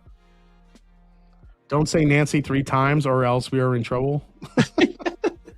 I'm one of the biggest Nancy fans in the world that now Yeah, Met her at don't Still get him Austin. started. Met her at you're already getting kind of roasted in the chat. People are saying, Oh, yeah, Hack's getting lightheaded. Okay. Yeah, just make it short. She surprised us on one of our streams and showed up, and I lost all ability to speak because I mean, she's a legend, you know. I just view her in such high regard. And then at the Tanager 2 drop, I'm 3 hours from Austin, and so we made that trip up, and she came and got a chance to meet her, and actually we've actually really become friends. She was texting me before tonight, wishing me good luck, and she's an amazing human being, Jason. She's incredible, and but I talk about her often when I'm talking about different notes and things, and so that's the love I'm getting in the chat. I think we're buffering out. Sorry. All right.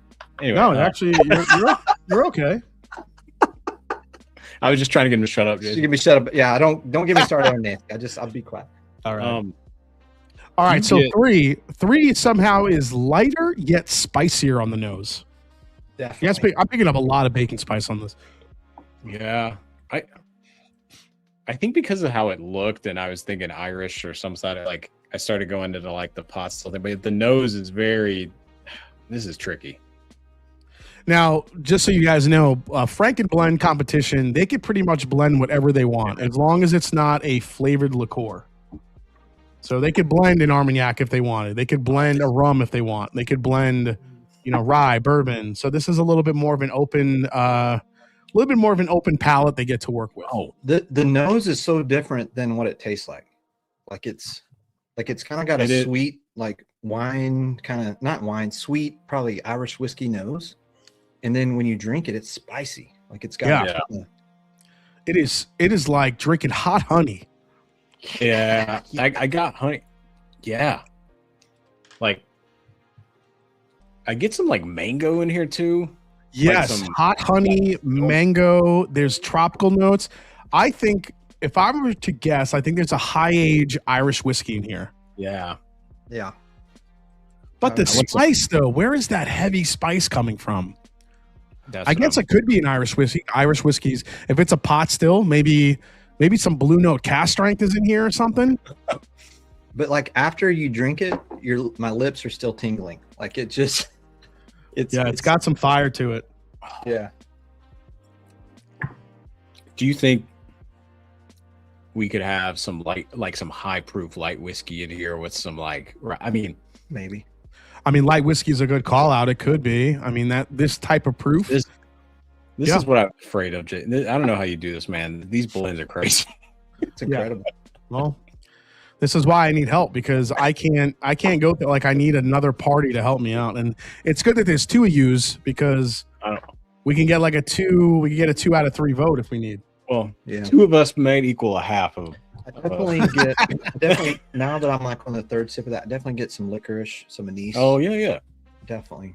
Hey, don't talk like that, because sooner or later you guys are going to be doing the 2-man luge. You're going to have to stay connected. I know. Teamwork is a dream work. If we do the 2-man luge, I'm the top. Just right. We can talk. We're going to talk about that. I'm calling it right now. It could just be pot still. I was thinking maybe just the spice from the pot still. All right. I like 3. It's the most different from the other ones. All right, so let's kind of quick poll. Do you like 3 over 1? No. But I like how unique it is. But I don't know if I like. Yeah, I think I'm with you. I'm gonna have to go back to that one. There's parts of it I really enjoy, but I'm not sure it's as cohesive as 1 or 2. So, yeah. All right, let's go to the D. See what we got. All right, let's get it. Oh yeah. Oh, I like the nose. Yeah. Oh, this is a vanilla bomb. Holy shit.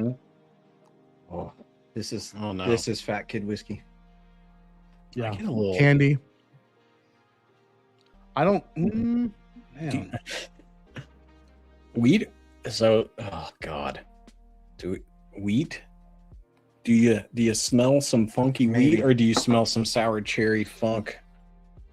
I don't know. This is always trips me out, Jason. Like wheat and sweet notes can be difficult sometimes too. But hey, I like the nose, is what I'm saying. Yeah, it's very wilderness and whiskey. Yeah, fat kid whiskey. It just means it smells like sugar. That's basically what I call it. What fat kid whiskey is. I could see that. I could see this having a little bit of weedy goodness in it. There's that confectionery sugar donut. Like, reminds me of that Driftless Glen. That's what that reminds me of. Oh yeah, this is super sweet. This is candy in a glass. This is like a really good single barrel of like Buffalo Trace. It's super sweet. It's candy. It is. Wow. I'm not getting a ton of finish, and I don't know if that's because my palate's wiped out from C. Yeah, C kind of. It's interesting to drink this after C. Yeah, man. Order matters for sure. It could. The one that precedes your blend could mess it up for you. I mean, but it's part of the game. It's part of the deal. Yep.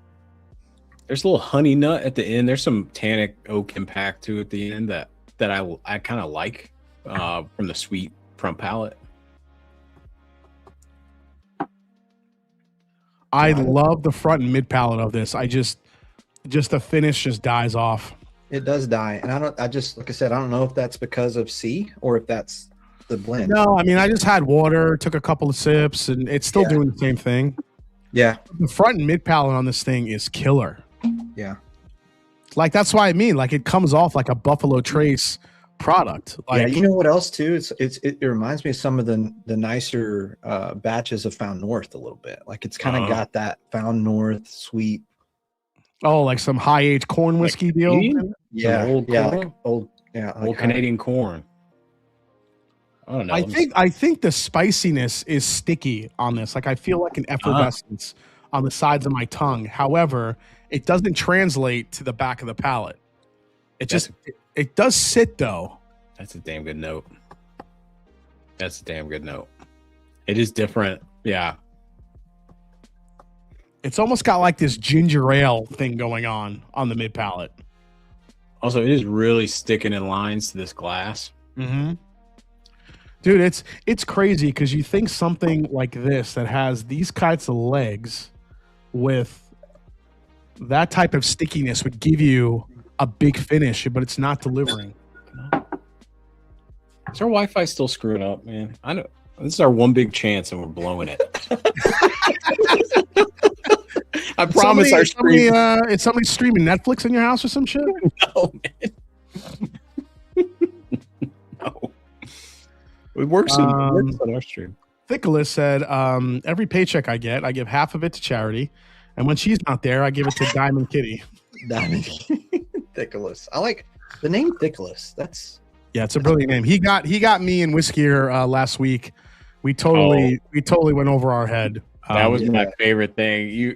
How long did it took you? About a minute there, Jason, to catch that. Dude, I didn't figure it out until the end of the stream when Kanan messaged me. He goes, "Dude, Thickless totally got us." I'm like, "What do you mean?"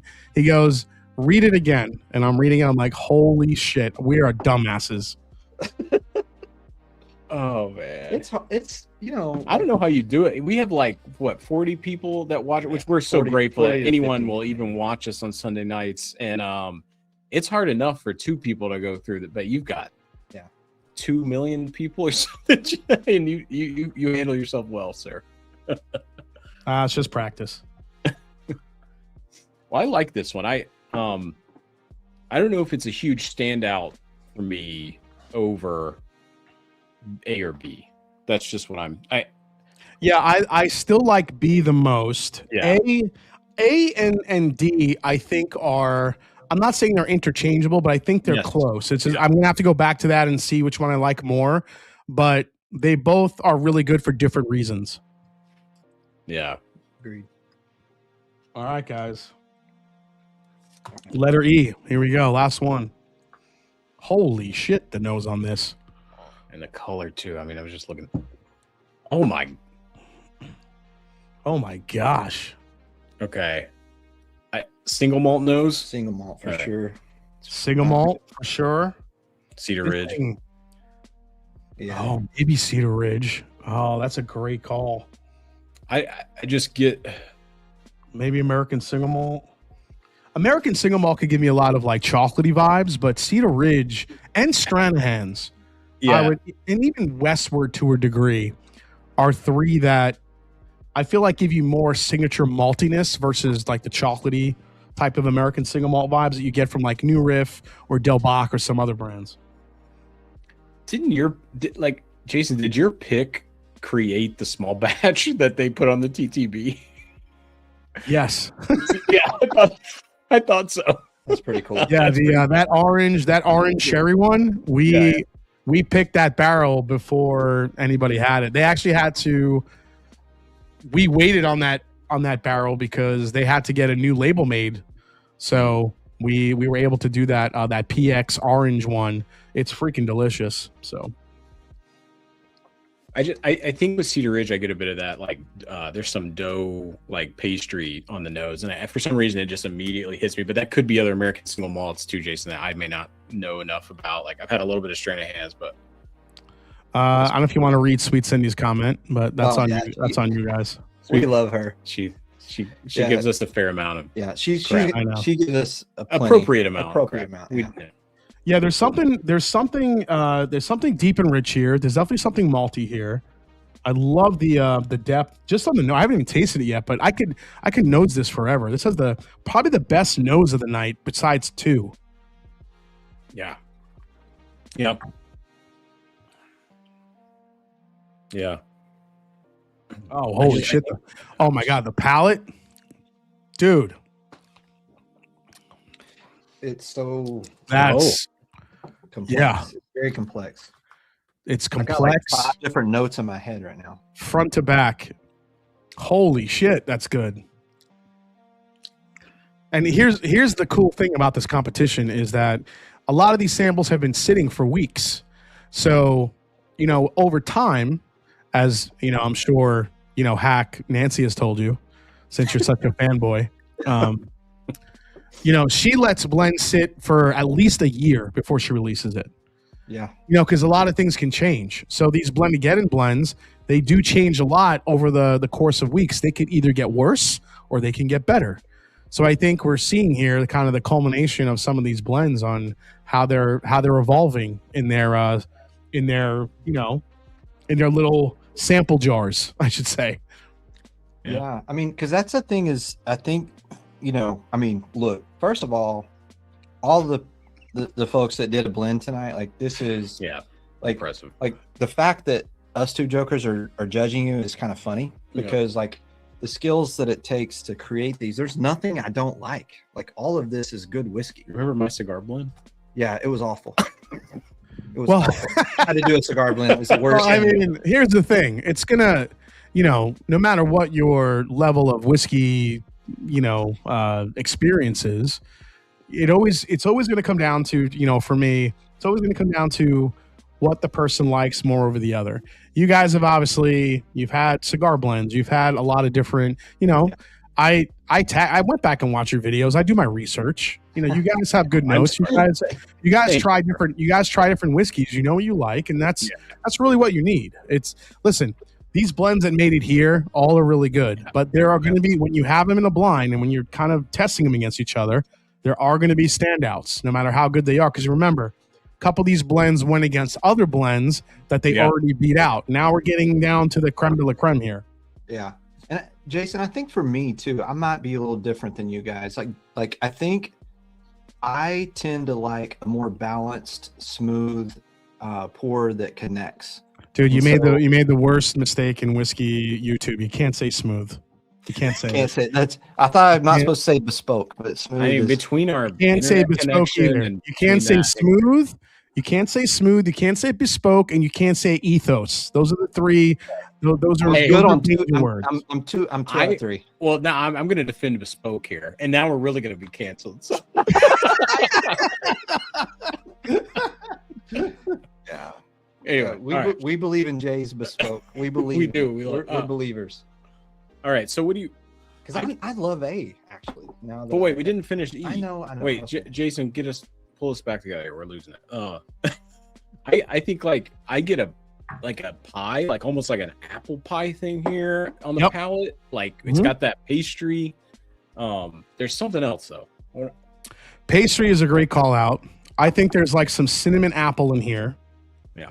I also think there's right in the mid palate. I don't know if you guys are getting it. There's like this nice like pop of like red fruit, and I'm trying to figure out what red fruit that is on the mid palate of the last sample. It's coming off like maybe a cherry, but it's almost getting into a grape maybe for me. Just trying to figure out what I think it's more grape than cherry. Yeah. Trying to like figure out what that is. It's well, I'm gonna be. I shouldn't even say that. Caramel. I'm running trouble finishing smooth. No, it's pomegranate. Oh, okay. That actually is a pretty good. You might be making up for your smooth comment. Fucking aim. Back from the grave. Hack the court will allow pomegranate. Good job. Oh, thank you. Thank you. Thank you, Jason. Thank you for allowing that. Appreciate it. Thank you. No, it's not as tangy though, so I'm leaning towards like grape, but yeah, there's something there. Anyway, this is a good one. Sweet Cindy says, after this, Hack and Mac, my guess is 70 people will watch your next live. Someday 100. If we could be so fortunate. Well, we basically do it just to have fun anyway. Yeah. So. Well, apparently my my avocado button down is just completely just messing with everybody when they first signed on because I usually wear a t-shirt. But I kind of YouTube is you do get your fit always gets judged. Right? Don't get so Jason like. JG is all on my fits every week, and then I like wearing these quilted over shirts. I'm gonna get so much, but Jason, how do you feel about Mac's quilted over shirt thing he's got going? How do you feel about this? I like it, man. It's I can't say I don't like it because I'm kind of wearing one of like just like it. So, but Jason, here's the true test. Oh, you got the DSP 67 on there. Okay. Anyway. See, Jay, he is cool. Under my quilted shirt, JG. Take that, JG. Did I knit this one? See, here come the comments. Anyway, here we go. Here we go. Jason, keep rocking the shirt, man.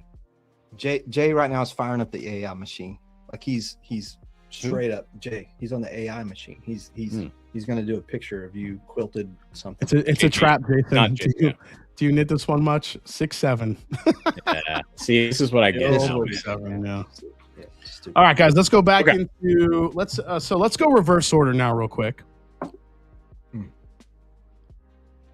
Yeah, dude, I love the last one. I think that it's different, but it's super cohesive. I love every note in there. I really dig the last one. I'm gonna go back to number 4 here. Because I did like 4 a lot. Do I like 4 more than 1 though? Yeah, that's a good point.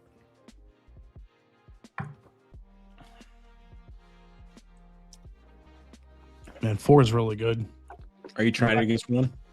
Oh, it's so good. Right now I'm just comparing 4 and 1. Yeah, that's what. These are very close.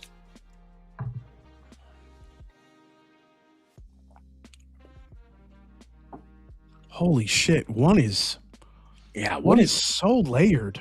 What is happening? I really like A. I'm sorry. I'm just telling y'all. I love A. It's just got gifted 10 Master Drum memberships from Corvette Trey. Thank you for the 10 gifts, man. Hey. Awesome. Corvette says it's B&E. I don't know, man. A is making a run right now. Yeah. A is really good. Do you feel like A kind of against D, that mid palate to finish was a lot longer, and then it also had like some chocolate, and so like it kind of kept performing a bit more, at least to me. But that's just, I think for me that it just put A into it. I'm with you. A has so much more layered flavors from front to back. It keeps going. The finish is super long. It's such a velvety whiskey, dude. I'd pay some money to get that bottle. Yeah, that's where I'm at. Like it's super good. I skipped ahead on y'all, but I after it's a lot of times we do a blind. It's really hard for the first one to win because like everything changes. It's very true. Like A doesn't win many blinds, but somehow going back to it, A has gotten better. Yes. Yeah. 100% agree. Dude, A is really good. So A and B. So here's the thing. E is also one of my favorites. Yeah. I don't know, man, shit. Wait, E or B is a boy? Which one, Jason? I like A and I like B. Okay. But E is kind of in the running for me too. E is just different. I love again, it has a really good, just the profile of it is different, and it's really cohesive. So are we safe to say we're going to eliminate? That's what I was about to say. Yeah. C and D? God. Are you guys comfortable with that, or do you want to keep D in the mix? So good though. Like, yeah, I definitely eliminating C. I'm definitely good with that. Okay. All right. So C is definitely out. I think E might be and actually this is going to be a big deal if there's no single malt in E, I'm going to be tarred and feathered. I'm good with eliminating D. Things. I'm good with eliminating D too. I'm good. Yeah. Yeah. You want to eliminate D as well? Yeah. Yeah. I don't think D stands up to the other three either. So I'm good. It's not as complex. Not as complex. Yeah, I agree. In terms of complexity, no. Okay. So we have A, B, and E now. This is unfortunately there's going to be a really good blend that's going to go home because all three of these are great. Sucks. Dude, A is so killer. Every time I go back to it. A to me is definitely making the finals. It has to. It's so good. I love A. I know, man. I think I know it. You think you know what A is? I think I think I know my first two, for me it's between B and E. That's what I'm trying to decipher. For number 2, Jason? Yeah, for my second. Do you guys agree A is one of the tops here? Yeah. Yeah, I do. Okay. So A's moving on to the finals, whatever the hell A is. So it's between B and E. B and E are fighting for supremacy here to make that final bracket. Which then it almost and they couldn't be. What sucks is they couldn't be more different. I know, and that's what I was saying. It's like palate profile, like what you really lean toward. And it's been really cold as hell up here in DC, and that malted sherry new riff I love so much, dude. And I don't know. I mean, I'm leaning B, but also E is a behemoth too. I'm leaning E, honestly. Are you? Yeah. I'm leaning E just Damn. I'm leaning B. What do we do? Well, I'm the tiebreaker then. I guess you are, sir. Yeah, I'm leaning E. It's hard though. They're so close. I love E. I would love to see E go through, man. It's too good. All right. Get serious now. No, it's in sport mode. Hacks in sport mode. See, B has a chocolate note. Yeah. And it also has a tobacco note that I love. And I think that's B? Which one? B. B as in boy, yeah. B. Yeah. So here's the thing. I think B definitely has more to offer as far as complexity. As much as I love E, the flavors in E are amazing, delicious, cohesive. But when it comes down to experience from front to mid palate to back palate, I think B just has some more stuff going on. And it really comes down to that. It's like, what's the one that's the most unique to you that you would want to, explore? And I feel like B does that. And maybe I'm going to pick the ones I'm going to drink and go back to the most. And for me, that's A and E. But I'm really, I can be the outlier. It's I'm A totally and B cool with for that. Me. Yeah, for me, I'm going to go back and drink A and E the most. Yeah, dude, I don't know, man. These two, you're the judge, sir. But that's, I hate that you guys disagree. Jason's hand. Well, yeah, we don't even deserve to be on here. We don't even deserve to be here. We're on a 56K modem, and then Jason. Yeah. Yeah, you guys are using AOL dial-up. I get it. Man, those free CDs really hit though. When all these bottles I buy. Yeah. I think that's gonna be the thing that's selling me on B, and you guys called it out, it's that sweet tobacco note on B that I love so much. I know. It just gives it like this age and this depth. I know. It sucks. E is more delicate and complex, so it's like, yeah. What do you want? Do you go more delicate, or do you go more power? Mr. Texas is delicate and complex. It speaks to my soul. Jason is Hack more delicate and complex? Is that how you roll? I am. Yeah, I'm more sentimental. When you ask the PB&J question, I'll be very sentimental. Especially on the luge.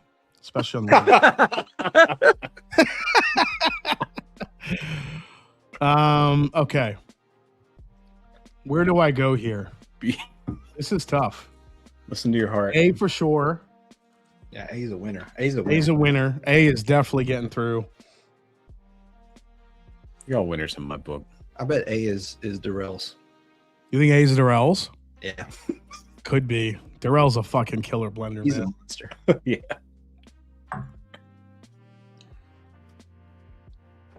I have to go B.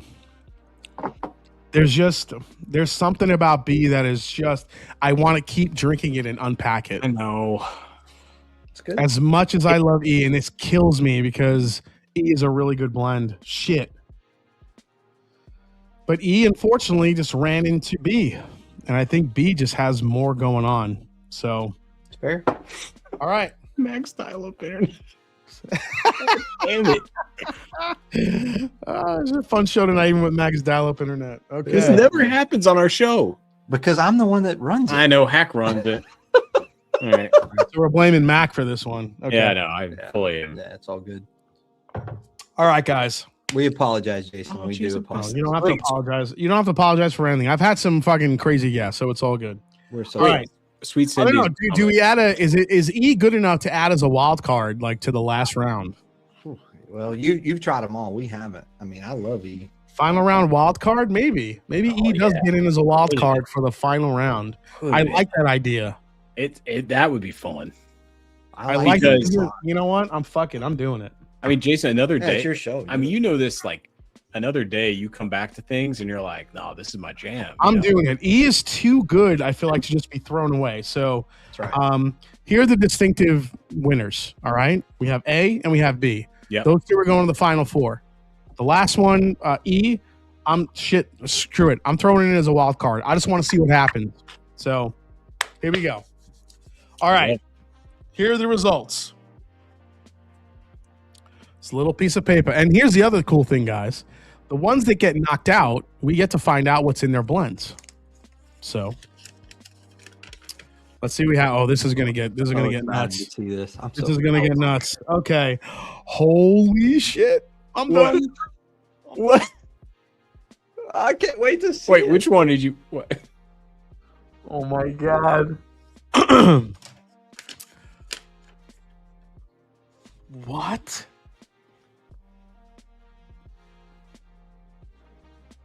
Okay. All right.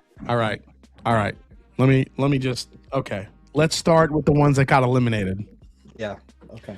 The first one we eliminated was letter C. Yep. That one belongs to Matthew Smith with his blend called High Proof Winter. Okay. So Matthew Smith, loved the blend, spicy, a little bit malty, and I cannot wait to find out what's in your blend because I think there's some Irish whiskey in there. Let's find out. Same. I said it. I'm so worried about this. All right. Matthew Smith. It's gonna be like wild turkey. I know. Right? It's gonna be like Heaven Hill Bottle and Bond and Jack Daniels. Tater Hill. And we're gonna look like assholes. Okay, here we go. So we have High Proof Winter is what does that say? Oh, Nerds and Turds single barrel pick, Mammoth Distilling Northern Rye, Jamaican rum finished harvest, 142.8 proof. That's where your proof came from, boys. My lips were tingling. I was like, what is this?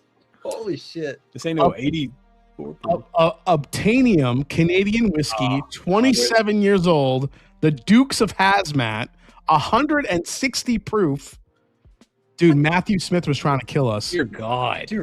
No wonder. And then he put in there Alberta Premium Cast Strength Rye, 127 proof. That's what his blend. Matthew Smith You crazy. completely screwed over. You crazy, man. He completely screwed over D. So no Irish whiskey in there at all, but I think it was that Jamaican rum that gave us those tropical flavors. Yeah. There you go. What? It ended up being rum, not Irish whiskey. Crazy. Questioning my life. Okay, yeah, I'm floored right now. Okay, this is gonna be letter D is gonna be the one that's gonna make everybody go holy shit. Wait. The comments and just a touch of gasoline. Letter D. D. Okay. Letter D belongs to Darrell Stewart. Oh, I knew that C fucked D. I knew it did. Darrell Stewart is the D. So that's the one that was super sweet, candy, fat kid whiskey, but the finish just died off. And the more I went back to it, it just, holy shit. I mean, if you try this versus like Darrell will never speak to us again. No, but if you try this versus like bangers on your shelf, it's gonna perform. It's just for sure. It's for just sure. If you're after C, just don't drink it after you've had gasoline. I mean, the order might have killed it, but I think the lack of a finish is actually what doomed it. Fair. We tried. Okay. Let's see what's in his blend. Any guesses? God, I just sipped the rest. All right, so look, I haven't looked at this yet, but if I know Darrell, I'm gonna guess there's one of two whiskeys in this blend.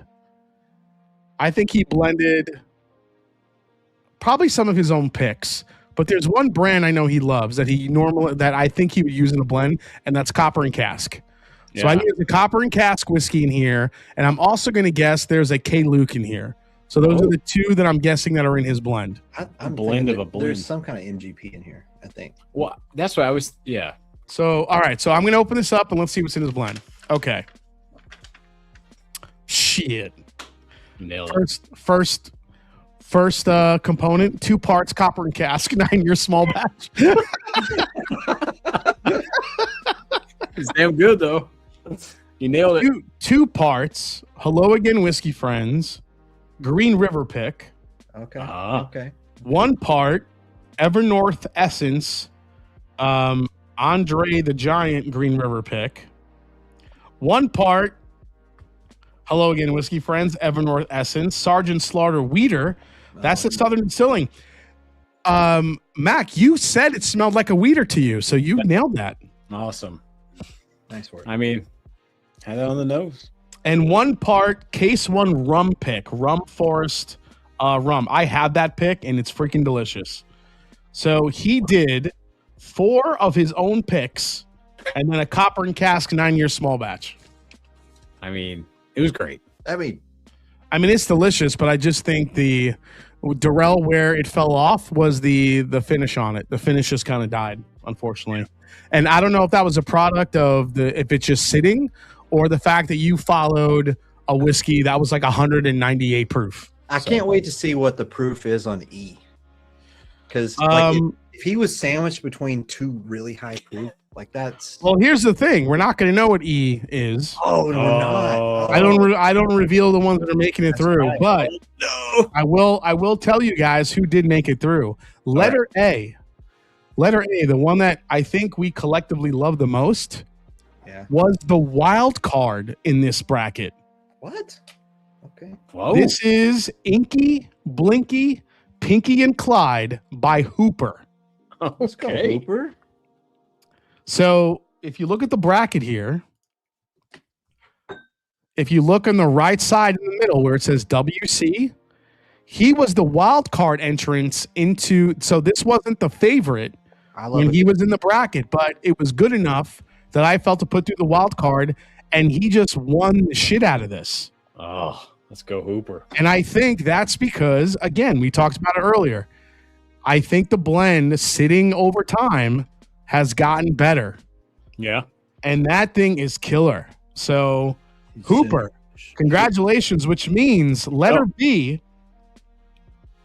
Letter B. Congratulations, Mr. Jeffrey Wack, with his Frank Castle blend. gets the second spot. And that means the wild card. I'm putting it through because it's too good. Darren Clary with his which he blended letter E with What's in the Blend. That's what he named it. So we have Hooper with Inky Blinky, Pinky and Clyde. Jeffrey Wack with his Frank Castle blend, a Punisher blend. And Darren Clary with What's in the Blend, which he had a picture of Brad Pitt, like, what's in the box on the thing. Yes, so love it. There you go, guys. Congratulations to the winners. Well done.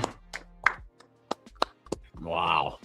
That was awesome. That was one of the toughest brackets for Frankenblends of what we've been through. That's crazy. That was tough. That was five in the finals. 5 in the finals. Oh man. So it's going to be, here we go. One more look at the bracket, guys. Jeff Aldis, Eric Snyder, Jeffrey Wack, Hooper, and Darren Clary for the championship. And let's go. That's awesome. That's gonna be awesome. There we go, guys. That's it. Killer. Congratulations. Yeah, I want to buy some A. You want to buy some A? Wait, what does that mean? Wait, oh, you mean the pick? The pick. Yeah, he means the blend, not the just the A. Congrats to the finalists. That's amazing. Wow, good show. Yeah, is Hooper here? Hoop. What the fuck is that in that A blend? That thing is getting better and better. Yeah, man. Wow, that is good. Jeffrey Wack, congrats. Jeffrey Wack, I know Jeff has been really proud of his blend. That thing delivered, man. That thing is a beast, whatever the hell you put in it. I had this was this was a lot of fun. Yeah. Like this was cool. All right, guys. So I have a very important question to ask you. I ask all my guest judges this question. I don't know if you guys know this part. Hack, I'm going to start with you. Yeah. What is your ultimate favorite peanut butter and jelly sandwich? Yeah. So now you have to be pretty descriptive about this. Type of bread, toasted, non-toasted, type of peanut butter, crunchy, creamy, type of jelly, jam, all the shit. So break it down. Yeah, no. So JG predicted this. I'm going to get sentimental on my pick here of PB&J. And so he was nails. He knew this. I've got a 17-year-old son who has dealt with some sensory and autism issues most of his life. Okay. And he loves peanut butter and jelly. So I think I've made more peanut butter and jellies than most people in this. I've made a lot of peanut butter and jelly in my life. Wow. Like how many? I think like the kid eats like 2 or 3 peanut butter jellies. And he's getting better now. Like he's 17 and he's grown. So listen, I've known a few. I have a few folks that I know pretty close that are that also are, have some spectrum, special needs. I had an uncle. My uncle Joey had Down syndrome. I actually was thinking about him today. I miss him every single day. And so I grew up with that. He was my Uncle Joey, but he was more like my brother versus my uncle.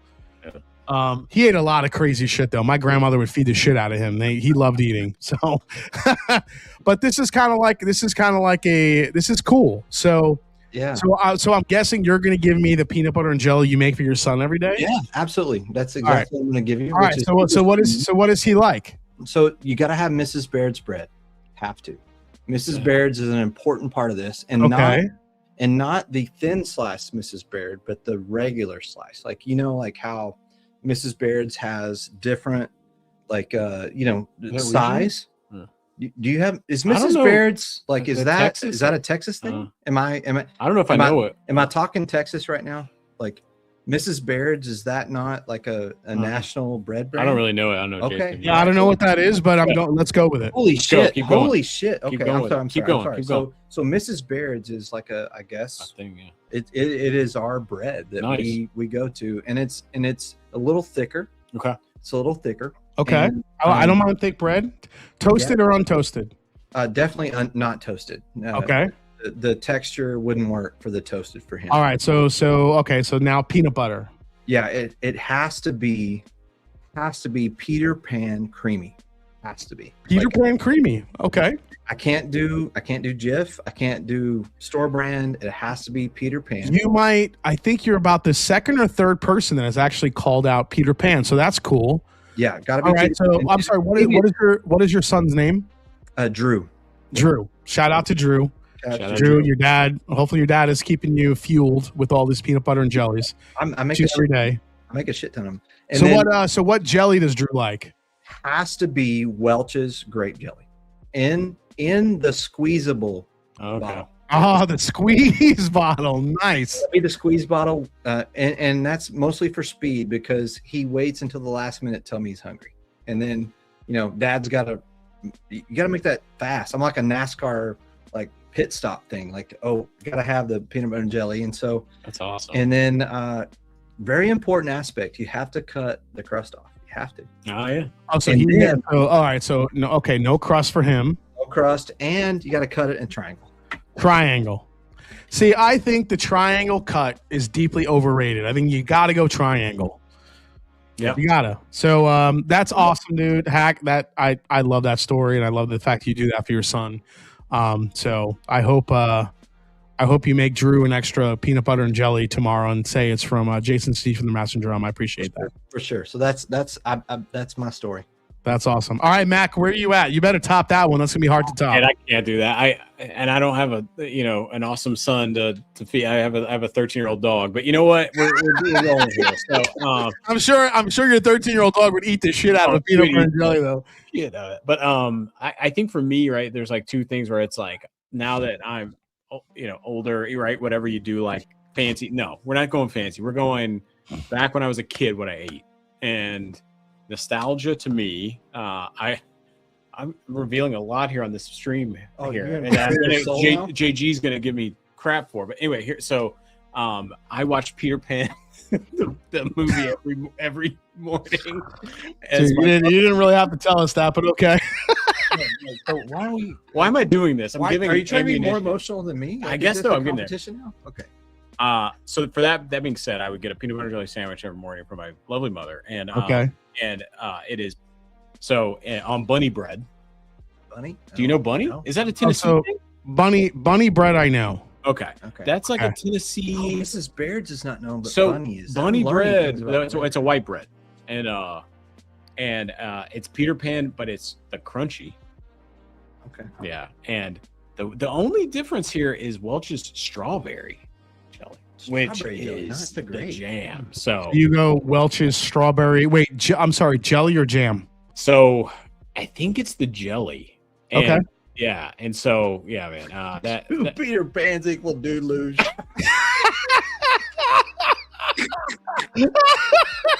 I should have never said this shit. We should have never come on the show. Little Barry just won the chat tonight with that comment. Congrats, Little Barry. Invited back. We are never. Jason, thank you for the invite. We should have never come on this. I'm sorry, guys, but you're going to be forever known as the Dude Luge. So there you go. Oh my god, that's amazing. All right, guys. Well, with that lovely image in our heads, I want to say thanks to Hack and Mac for coming on and helping me judge Blendageddon. Very, very tough bracket, but we have our final set, which is going to happen next week. Next week, I will also be revealing the American Blends whiskey bracket, so you guys will get to see that and who's going against who. Darrell Stewart is a 2-time champion. Let's see if anyone can take him out.